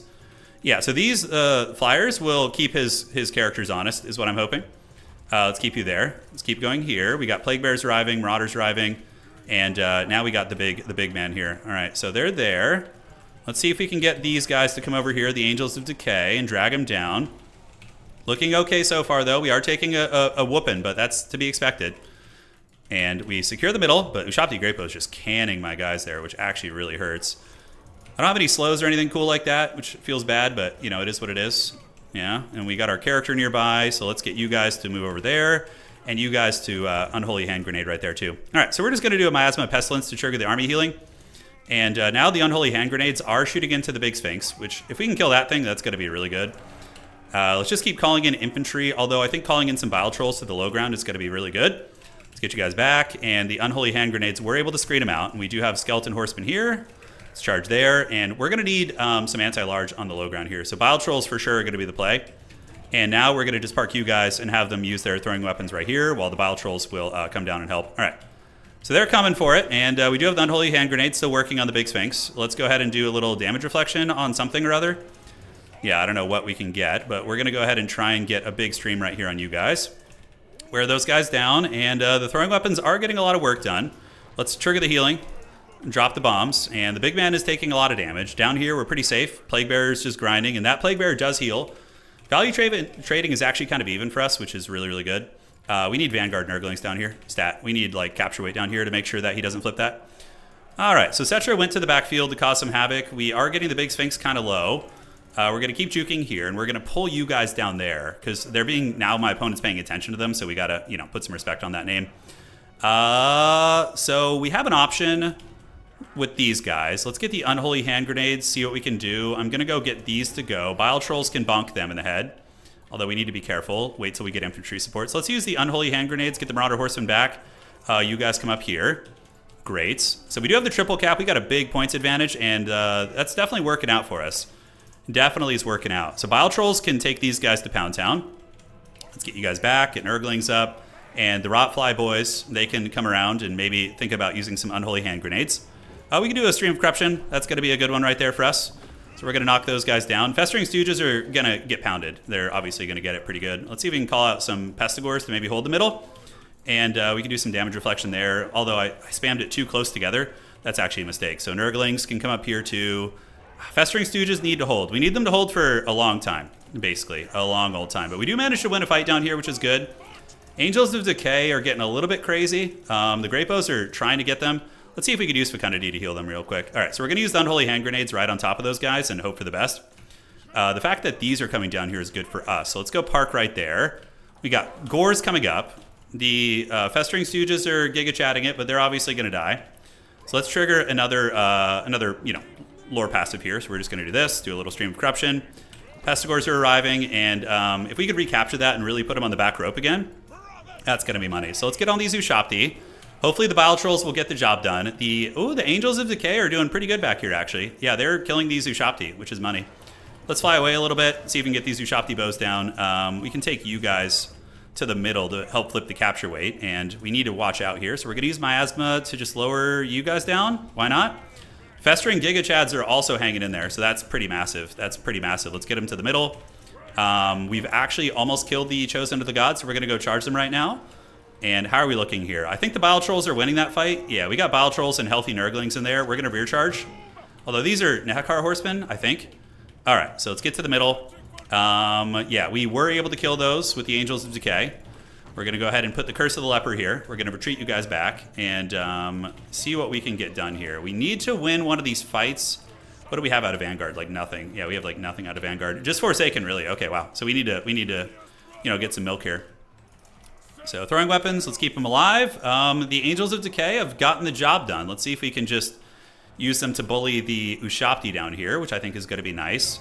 Forsaken, let's get them out. They can start running this way. Outstanding. And my character is being attacked. Is he? Let's do Ushabti summon, I think. Yeah. I think we got this game, though. It's going to take him too long, and I'm up in value, so there's a couple of things that are just going very, very well for us here. Fecundity down here would be welcome, for sure. Let's get all you guys piling in to help. And we're going to get the Angels of Decay to hopefully take them down. All right. So looking good. Yeah, let's keep bashing here. And we got Forsaken running up. Forsaken will be very nice. We'll split the difference of these two objectives, and just whichever objective needs them by the time they arrive, we'll try. All right. Dude, and the Festering Stooges did not hear any bell whatsoever. I kind of want to apply a heal on them. So we're going to put a heal on them, and then I'm going to put a miasma on Cetra. So that's going to trigger double healing on them. They'll get the lore heal, they're going to get the Fecundity, and their passive heal. So that's just super money. All right, let's get some more Forsaken coming out as like a late game sweeper unit. So let's get the Marauder Horsemen, unsummon you guys. And looks like the Bile Trolls were able to get it done. We can take you to go help out. He's trying to snipe my Lord, which is not a terrible idea when you're kind of struggling and behind a little bit like this. But Festering Giga Chads are just hanging in there. Let's get my Lord out of there. He's just only has Nurgling support, so I think we need some Forsaken to come in and do it. We're going to go ahead and put the Plague Bearers to kind of form ranks over here. We got all the Trolls in company looking good. Let's unsummon you. Bile Trolls down there to hang out. Okay. So we're in pretty good shape, boys. This is a hard matchup. We're making it work. I think the one thing that's really nice for me is the fact that he brought this big Sphinx. It's not very good against Nurgle, I don't think, because of Nurgle's infantry spam. Although maybe he was expecting something big and scary. I'm not sure. But maybe it's gotten some value. I'm not sure. I don't know. I feel like just like more Great Bows, Sepulchral Stalkers maybe, but I don't know. Stalkers against what I brought also aren't very good. Okay, so we got some Ushabti here. Dude, the Festering Giga Chads are still alive. Oh, let's get it. All right, Forsaken are coming up. So they're not going to be super good against these Ushabti, but we will engage. Although maybe just keep them back, wait to see where they're needed. Rot Knights coming in would be a good call at this point, a good like closer. And Festering Stooges are still just going hard. I love it. All right, so we're going to put some damage reflection on the Festering Stooges right now. Are we in range? Let's see. Yeah, need the Forsaken here now. Cetra just hard counters Forsaken. It's a bad fight. It's very, very bad. But there's no way he's going to be able to get the points in time. There's absolutely no way. So if we do get the damage reflection, Festering Stooges should trade well there. We got the low ground here. We still have a lot fighting in the middle. These are going to be Kepra Guard, so we might want to use some magic on them, actually.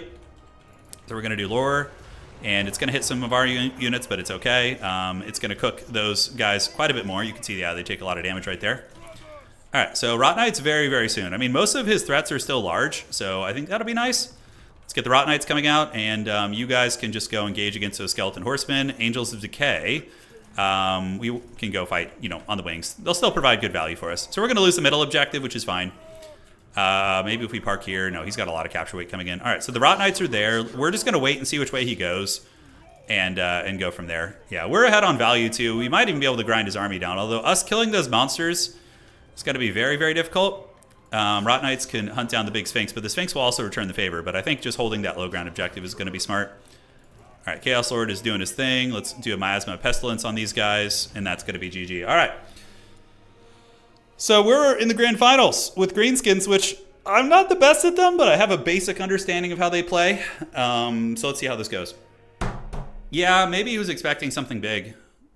The Great Bows. Yeah, that build worked well on that map. If it's a more open map, I think it's harder. He played very well, though. GG, well played. Okay. So we're in the finals. Let's see if we can get it. He said I wasn't supposed to get into top 4. Oh, you played well enough to be in top 4 for sure. That was a closer game than, I was ahead on points, but there were some points in that were close. Cetra 25. Sphinx is, that's his weak link, is the big Arwar Sphinx. I think you only really need Cetra. Getting the other, another Cambrian War Sphinx is very good. I hear you. So if you cut the Arwar Sphinx and get another Cambrian, then you will be way stronger there. Really hard for Nurgle to stop. Okay. So what worked well for us? Dude, the Festering Siege is just tanking for like 45 minutes was probably my favorite part. 1600 on the Angels of Decay. It's always nice when they pay for themselves. Yeah, the gates have been kept today. Well played to him, though. Definitely a bright future. Turin finals. Who's it going to be in the grand finals? Is it going to be a rematch with old Alexander on his beloved Vampire Coast, which would be very fun? And let's see who it is. So it's either going to be Attack Speed Enjoyer or Alexander. So what are our grand finals matchups looking like? I'm not very good at greenskin, so I'm a little nervous. I really wish I had my Empire or Chaos Dwarves, but Empire got us here, right? So Alexander is playing what? He is on Vampire Coast. He's on his best faction for the finals. Yeah, that's scary. And then Attack Speed Enjoyer is on Wood Elves. Ooh, please no. Don't give me Wood Elves. No. Wood Elves are cursed. I think it's a hard matchup. I would much rather fight Vampire Coast any day of the week. Any day of the week. K-Kept by Big Daddy. Rematch. We did beat Attack Speed Enjoyer earlier, but, you know, it was a good matchup for me, I think. So it would be only fair if he got his good matchup against me. Although Greenskins, let's see how they're looking right now. I feel like I like their style. Oh, thank the gods. Okay, it's Alexander. He messaged me. He's like, no Wood Elves. I'm like, thank the gods. All right, so we got Alexander here in the finals, guys. Let's see what's cooking. Pick 6 tournament means you pick 6 factions to play, and that's what you play in the tournament in order. So there's 6 rounds, 6 factions. Yeah, and what is the grand finals map going to be? Let's see if we can gatekeep Alexander. Yeah, it's definitely a hard one to gatekeep, but we did get him earlier, so. But he wasn't on his best faction. No, that was, what did we just win? We just won Nurgle versus Tomb Kings.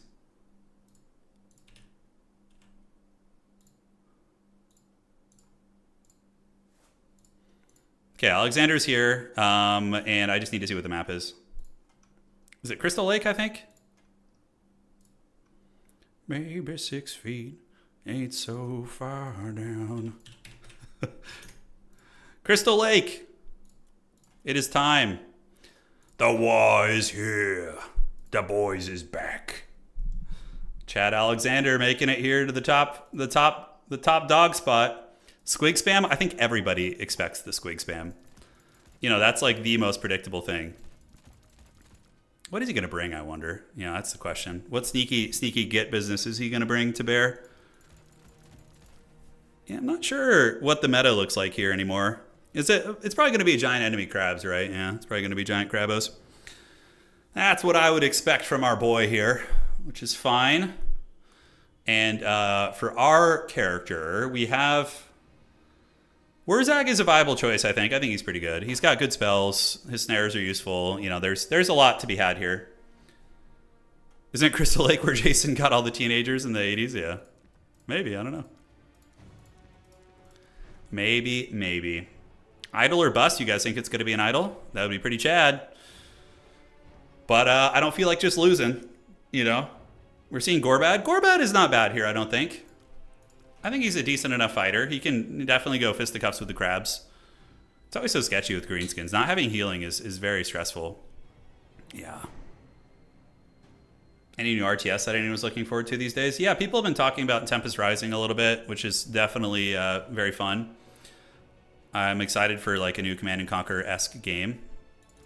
Okay, so we're fine-tuning the build right now. Yes, and then from here... No way he'll expect Grimgore. That's true. If I do go Grimgore, he's gonna be flabbergasted, I'm sure. He will be shocked. Yeah, greenskins do have some strangely decent artillery. It's pretty funny. I don't know. Like, I haven't practiced it, though, so I'm a little bit nervous about just trying it. Just raw dogging it here, you know? Seeing how that unfolds. Grom and pump wagons, yeah. That would be very funny, like a Mad Max build, yeah. Okay, let's try a little bit of this. We're going to be dealing with bomber mobs, I'm sure. Probably giant enemy crab is what I'm thinking he's going to bring. Although Alexander tends to go kind of wide too. I'm just thinking out loud with you guys here. Yeah, that's not bad. What does Lore of Death do for us here? It just lets us Spirit Leech. We can Buenos Aires. You know, there's a couple options, I suppose. Okay, so we're just like fine-tuning here, seeing what abilities I really want. Get back here. Okay. Wow, so expensive. This build we have is very thick. It's very thick. Let's do that. Let's do this. And then we can do a little bit of that too. All right. The fact that he's ready makes me a little bit nervous. I'm definitely sweating bullets. I don't think you can use any of your big squigs. I think biggest Squigus is gonna have a bad time here. You're not gonna have a good time. Okay, and okay. Yeah, so we having to downscale our build a little bit. In terms of the mobility game, I mean, Boar Boys are just so cost effective at 650. Those guys are such a menace, but you definitely want some Boar Boy Biggins in this matchup, I think. Wolf Riders are always welcome for fast pressure. Okay, let's get these guys. Yeah, Morghuls are a problem too. Morghuls definitely are a menace. So we need to be ready to deal with the Morghuls threats that is there. What about like baseline Gobos? Gobos ready. Bonewood Staff is kind of cute, but yeah, no, I don't think so. All right, so looks good to me. We're going to be dealing with the giant enemy crabs, which is always fun. Fanatics can do some sneaky shenanigans. I think having like 1 or 2 Fanatics is probably a good idea. Orc Biggins also not terrible, but I think just regular Savage Orcs honestly are good enough for how cheap they are and what they bring to the table. Okay. This is for all the marbles, guys. You're going to see a Death Shrieker? I wish. Yeah, I wish I could bring a Death Shrieker. That'd be pretty good. Although, you know, the cannon will just shut it down, so you're going to probably not have the best time with that. Wurzag's Revenge gives you a 100% chance to... Makes everybody... If I were to do Wurzag, it makes them miscast, which is nice. Trying to fit in whatever I can here. Yeah, goblins probably can trade okay into the deckhand mobs. The deckhand mobs. All right. So now for reinforcements. Do I want something big and scary? I mean, squigs are definitely good. But like, I feel like we don't lack in the infantry killing department. Depth Guard will not like trading into squigs. Granted, Depth Guard polearms probably would be a direction that he would consider going. Morghuls, we got to deal with Morghuls. There's a lot of scariness that he can bring to bear. A lot of scariness. All right, so let's get the... Ruggled's Armored Orc Boys are badass too. I really like those guys. Though, a little bit predictable probably. Okay, so yeah, we need to reinforce with this, and come on, you sneaky gits. Out of Vanguard, I think we can get this and get you guys. And how do we deal with Depth Guard? I guess Depth Guard, we just brute force him with friggin', you know, Orc Boar Boys, cycle charge him a little bit. Yeah, probably need to have at least a couple squigs in reserve to keep it honest. Otherwise, you know, could be bad news bears. So let's cut one of you guys. Yeah, this is our speedy boys. You could also just get them with Fanatics too, but that requires a lot of micro and positioning, which is not always easy. So Black Orcs are ITP. So Black Orc is potentially an option, but at 1100, that's a steep ask. You always root for Coast. Fair play, yeah. Coast is awesome. I mean, and he's one of the better Coast players out there too. So it's pretty fun to see what he's going to be able to bring. Okay, so yeah, I think it's stupid to not bring a squig. Like if you don't bring squigs, you're just misplaying. All right. Yeah, I don't know how much I love the build, but I feel it has the tools. It's well-rounded. A little bit concerned. I mean, I don't know how the double crab exchange goes, but trying to kill those crabs is just such an arduous thing. It just takes so freaking long. So I'm not going to sweat it. Good luck, have fun to my opponent, man. Oh, shit. Wait, did I bring him on the correct thing? Okay, we did. Almost brought my character on foot, which would have basically just auto-lost me the game. Keep him waiting? Yeah, I gotta ice the kicker, you know? It's like what they do in the NFL. Like when you make your... when that is such bullshit, by the way, in the NFL when they do that. Yeah. When they ice the kicker, it's like, come on, dude. That's just like a dick play. It's like, what happened to like fair competition, you know? Yeah, it's kind of a weird one. It is funny though. Like I remember seeing Bill Belichick, he used to do that, and you could just see this like smug smile on his face, and you're just like, oh dude, you know what you're doing, you dirty dog. If you win versus Coast with greenskins, I'll be taking notes for sure. Oh, well, Boss Toss, that's not what I want to be hearing right now. You're supposed to come in and be like, oh, this is a good matchup for greenskins, but apparently it's not. So if you're saying it's not, and you train a lot, I'm sweating bullets. Yeah. Oh, Boss Toss with the curse. He put a curse on us. Yeah. Yeah, American sports have their issues, but you know what was like my biggest gripe with sports is freaking flopping in football and soccer. Like flopping is just the dumbest shit. It is so stupid when soccer players flop, or football, depends on where you are, obviously. We got the Black Orcs. Wheezy's ready. Okay, I don't know what he's going to be rocking here, but hopefully nothing too scary. Gobbo's ready. We're going to send some Gobbos up just to trundle. He's probably going to do something with that point. I'm not sure, but we'll see. All right. Flopping is just the worst thing ever. It like... Oh, when I played soccer in high school, and I played club soccer in college as well, but... Flopping, it wasn't that big in American soccer. Like, at the high school and like low-level college stuff, it wasn't... You didn't see it too often. Yeah. Flopping is the biggest problem in the NBA. Yeah, NBA too. NBA has that same problem, yeah. All right, so we're going to see how hard I get wrecked here. Apparently, this is not an easy matchup. I'm glad I didn't go... Yeah, I'm glad I didn't go with... we're going to call out a unit right away when the battle starts. I almost went like all in on killing the crabs, but it looks like he went really, really wide. Queen Bess? That would be pretty funny. Yeah, it would be. All right, so we're going to move up. We're going to grab these objectives. Wurzag's going to go hide back here. We're going to send the Gobbos to hold these points. And yeah, he's got one giant enemy crab and some bomber mobs and stuff, so it's fine. It's funny, this matchup, the greenskins versus, what's my range? 100 range against 90? Okay, I can slightly outrange him. This used to be like an extremely meta matchup back in the day. Like, you used to, like, most tournament finals would be greenskins versus them.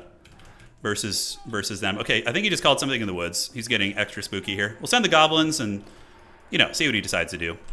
Probably a Morngul, knowing him, though. I know this gentleman loves Mornguls. So we're going to try and rip some shots here.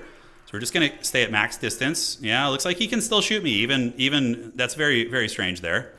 All right, so we're going to start shooting the gunnery mobs. I would like to contest his point, if possible. The goblins will take a while for his units to kill. I expect something funny there, so we're probably going to call in a Boarboy Biggin to run up here and provide support. Yeah, this isn't... They both cost 300, both these units, so there is that. So as long as we could just like keep the cap for a minute there, then that's good. Yeah, but he's cackling pretty good on us. All right, so we're almost up to the point. We're going to flip it like almost instantly. The bolt thrower doesn't really have too many good targets except Slostra.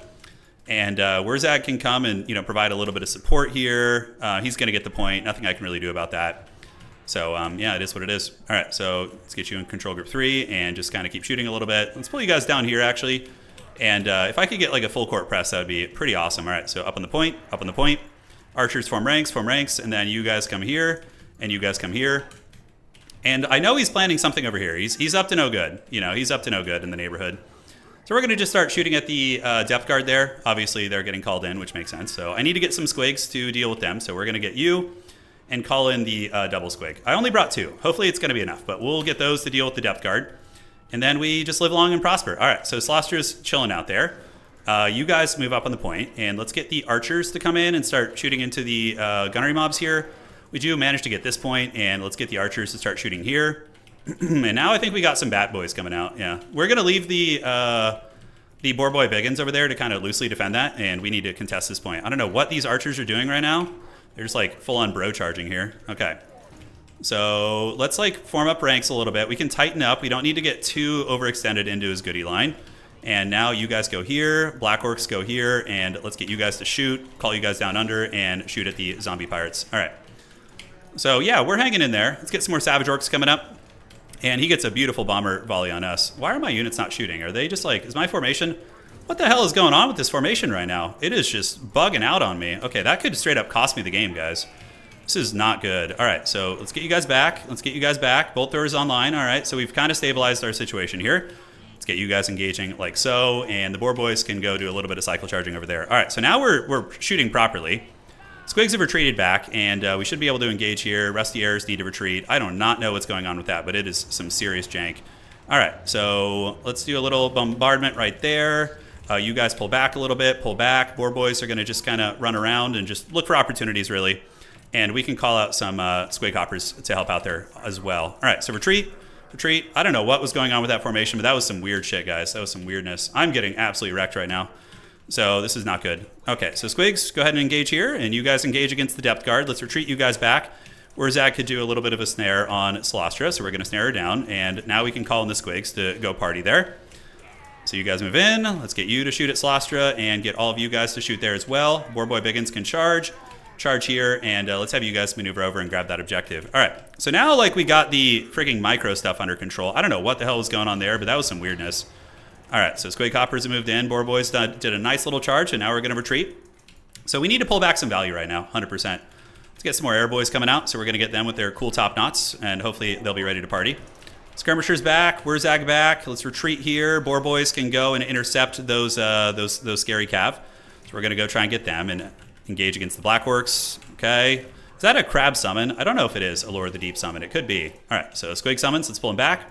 Get some Orc Boy spears moving in, and we are going to try and capture this objective. It doesn't look like he's doing anything over there, so we just need to pull back in value trade. But this does feel like kind of a cursed matchup, honestly. I'm like, dude, this feels very, very difficult to deal with. Like, he's got all these, like, are these summons? Yeah, he's got a lot of summons out on the field that are doing quite a bit of work. Let's go ahead and give you guys magic damage, see if that helps a little. The Blorks are, like, the only thing that's performing well here. So let's get into you guys, pull you guys back this way. Oh, my God. Okay, I'm not picking greenskins in the finals again. That's for damn sure. Yeah, this is rough, dude. I don't know how you deal with this style of play. Bostos wasn't kidding. All right, so spears move up. Like, you just completely can't deal with the bombers. They just run over your front line. Gork will fix it. Like, even with, like, better micro on my ends, I don't know what I could have done there. Yeah, maybe there's a little something, but we need to get some Boar Boy Biggins over there. Regular Boar Boys, so let's get them here. We're going to keep fighting, though. You never know. It is the grand final, so if anywhere you should be fighting, it's here, right? So Blorks are still fighting it out. We do have a lot of skirmishers here, and the depth guard hopefully will start to lose. We'll see. Got some Squigs rallying. Is there anything we can go after? It's mainly just polearms here, right? So that's not good. Our bolt thrower is offline. We are running over here, so we're going to see if we can catch them there. And now you guys move up. Let's get both archers to waste the Salt Lord Scuttlers. Move up here, get the spears engaged, and Squigs probably get under there and see if they can do anything there. All right. So boys and boys, let's get you guys back. Bolt thrower crew needs to hang tight. The Black Orcs are the one unit that's actually doing decently for me. We're going to go ahead and get another Boar Boy Biggin. And where did I summon them? Over here? Good. Okay. So they're going to charge into these, and we're going to get the Gobos back. How are we doing on the value trading? We're not that far behind on points, so maybe we can do a little something here. Let's do another Brainbuster right on top of the blob of Pistoliers, and Squigs need to get you guys on the pistols, get you guys there, and get you guys to start focusing here. All right, we're going to hunker down here. Let's see if we can focus it up and get back in this game. It's not going to be easy, but, you know, stranger things have happened, right? Stranger things have happened. Okay, so skirmishers, let's get you guys around. Boar Boy Biggins are still alive. So let's pull them over here, see if they can help. And on the outside, how are we looking here? Yeah, the Boar Boy is doing decently well. We have another Boar Boy Biggin about to get a good charge here, and let's get another Spider Rider over there to help. We need to at least have something going for us on one side of the battlefield. Squigs can get in and do some work here. You guys shoot into these. You shoot into them, and the Bolt Thrower crew is still just chilling out. Let's even get under the Bomber Mob here. And how are we looking up here? Yeah, the Boar Boy's got a good charge, but Depth Guard are still scary, so we're going to need to be careful there. Boar Boys did do some work. Let's retreat a little bit. And we can use the Mumbo Jumbo Dance for sure. We can do another Brainbuster right here on the blob. And you guys can go ahead and get into the pistols right there. All right, we're going to see if that works. All right, so let's do the Mumbo Jumbo Dance. You guys are getting into melee for some godforsaken reason. Let's get these archers to come back and start shooting into the bomber mobs there. And cool, so these guys have moved in, but not super good. We'll do a little bit of cycle charging. Are we pulling value back, or is this just a lost cause? That's the question I'm curious about here. All right, so the boar boys are on top of the pistols. Sloster's on our way back. We got a lot of spooky ghost units. Is there anything we're going to be able to do up here? Let's charge into the depth guard again. Do we have a squig maybe to call in? That would be very useful, although the squig hoppers would also be a really good call in too. Let's get some fanatics coming over there. They might be able to do some work. Okay. So the Mumbo Jumbo Dance is doing it. Is he going to try and shoot my skirmishers? Okay, he misses. Yeah, that was a good attempt, though. I don't hate that. So we are grinding down some of these units, but overall, this is I was not prepared for this matchup. This is something you probably need to practice to have a decent chance at, because I do not know what I'm doing here. Okay, let's get on those guys. Great. So move out of the trees, and we are going to go ahead and buff these guys up and just kind of keep playing with our skirmishers here. Archers are danger close to the edge of the map. We could just start like rerouting our play over there, which is probably going to be a good idea. Depth guard are getting worn down, and we do have fanatics coming in, so maybe we just reroute everything up to the top. And we did kind of like help the value situation a little bit, but yeah, our build was not good. It was not good. All right, so we're gonna flee around this side, and we got the boar boy biggins. Should have just picked like any chaos faction. Even Tzeentch would have been better than this. All right, so let's get you here, you guys here. Let's pop the wah. Let's drop some fanatics up in here and then get on those guys. Wurzag is going to flee the scene. And now we can start just trying to play the middle, really, is going to be our only option. We do have an effigy of the Git, and we can call in some squig hoppers here too, or just regular squigs. All right. So, yeah, looks like my guys got routed off the map. That's not good. Okay, so we got you guys. Let's go see if we can threaten a capture right there. We're going to charge the Sirens with the squig hoppers. Depth Guard are still going strong, but hopefully we can roll up and make a bit of a difference there. So I needed to play like mass artillery maybe, but no, I would have just gotten rushed down. For sure, it wouldn't have been good. Okay, so yeah, Sirens are doing some damage. We don't get the break on them. Do we have any units that have rallied? With greenskins, you always got to be looking. There's always goodies in the trash, and one man's trash is, you guys know the expression. Okay, so we're going to go ahead and snare these guys because it does magic damage. And yeah, let's get the boar boys to charge back in there. And then we'll get a Spider Rider coming out of here for Vanguard. We got to get an objective if we want any slim chance. Yeah, I do have the mobility advantage. I don't know. I actually don't know how to play this. I thought this matchup would be a little bit easier, but no, it's definitely not. Especially against somebody who knows what they're doing on this faction. All right, let's get you guys in there, do a little bit of this. So we do manage to rotate this way. We shut down the middle a little bit, but he's just going to hunker down and win on one objective, even if this goes well. Yeah, I don't know. I don't know how to win this, Boss Doss. You're going to have to figure it out for me, dude, because this seems pretty cursed. All right, so let's get this. Let's go over here. Rotate over. We do get the boar boys. So, like, you see when the fighting gets a little bit more chaotic, like, it gets definitely better for us. But, yeah, certainly not great by any stretch, right? So he's got bomber mobs there still, which is tough. We're going to call it some Savage Orc boys, because we got to, if we want even a sliver of a hope, we have to play all three. We do the Mumbo Jumbo Dance and are able to get some work done there. Depth Guard are starting to die. We do collapse on some of the guns there. It looks like a Depth Guard polearm's on its way over too, which is going to be hard. But let's get these archers coming out. Move them up towards the bomber mobs. And I don't know what it's going to be. I don't know what it's going to be. Man, okay. I need to figure out a faction that isn't greenskins to pick in the grand finals, because I do not know how to play them. That was a brain bust. It was good, though. That was money. Okay, so you do this, you come back here, and we got all the bomber mobs just chilling and cackling over here. We're at 1,300 points. Really cool to see a Vampire Coast victory, though, man. Well played, Alexander. He is like one of the Vampire Coast guys. I think he's like one of like 3 players, like him and Scrambled Egg, like main Vampire Coast, and they can make them look very scary for sure. The composition of the bomber wall is very tough to deal with. It's very tough. Yeah, GG, well played, dude. I'm not going to waste your time. There's no chance there. Well played to him. Our initial opening was pretty rough. I wonder if the Black Orcs, yeah, Black Orcs are probably not good. Probably just width is better. Yeah, how do we deal with that? Because, like, Celostra just bunker busts you, dude. GG, well played. Very clean for you. Report score, please.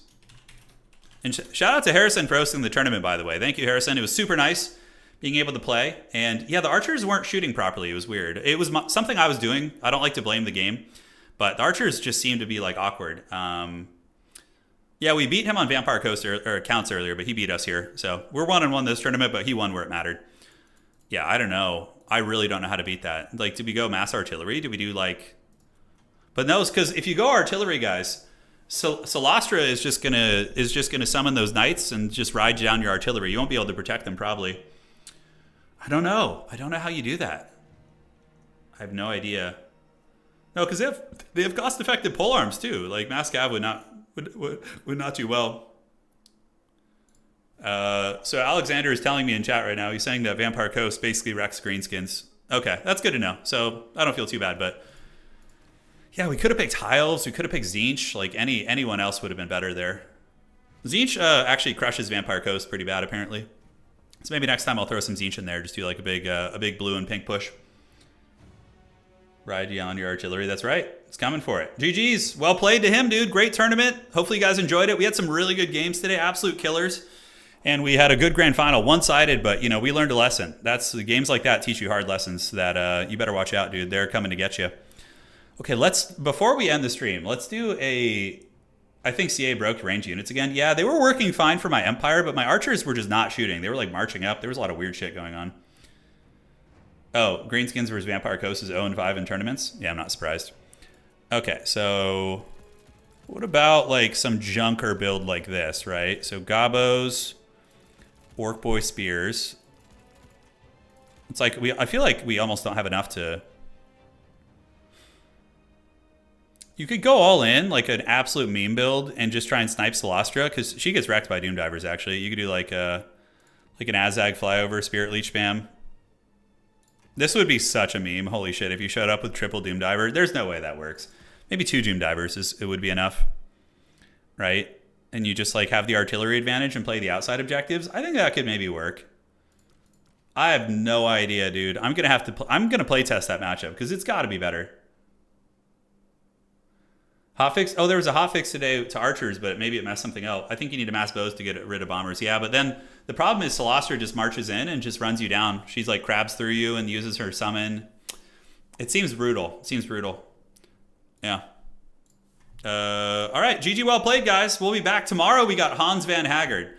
So tomorrow's going to be the Bannerlord stream, and then next week I got some really fun surprise stuff for you. So stay tuned for that. Next week's going to be super fun.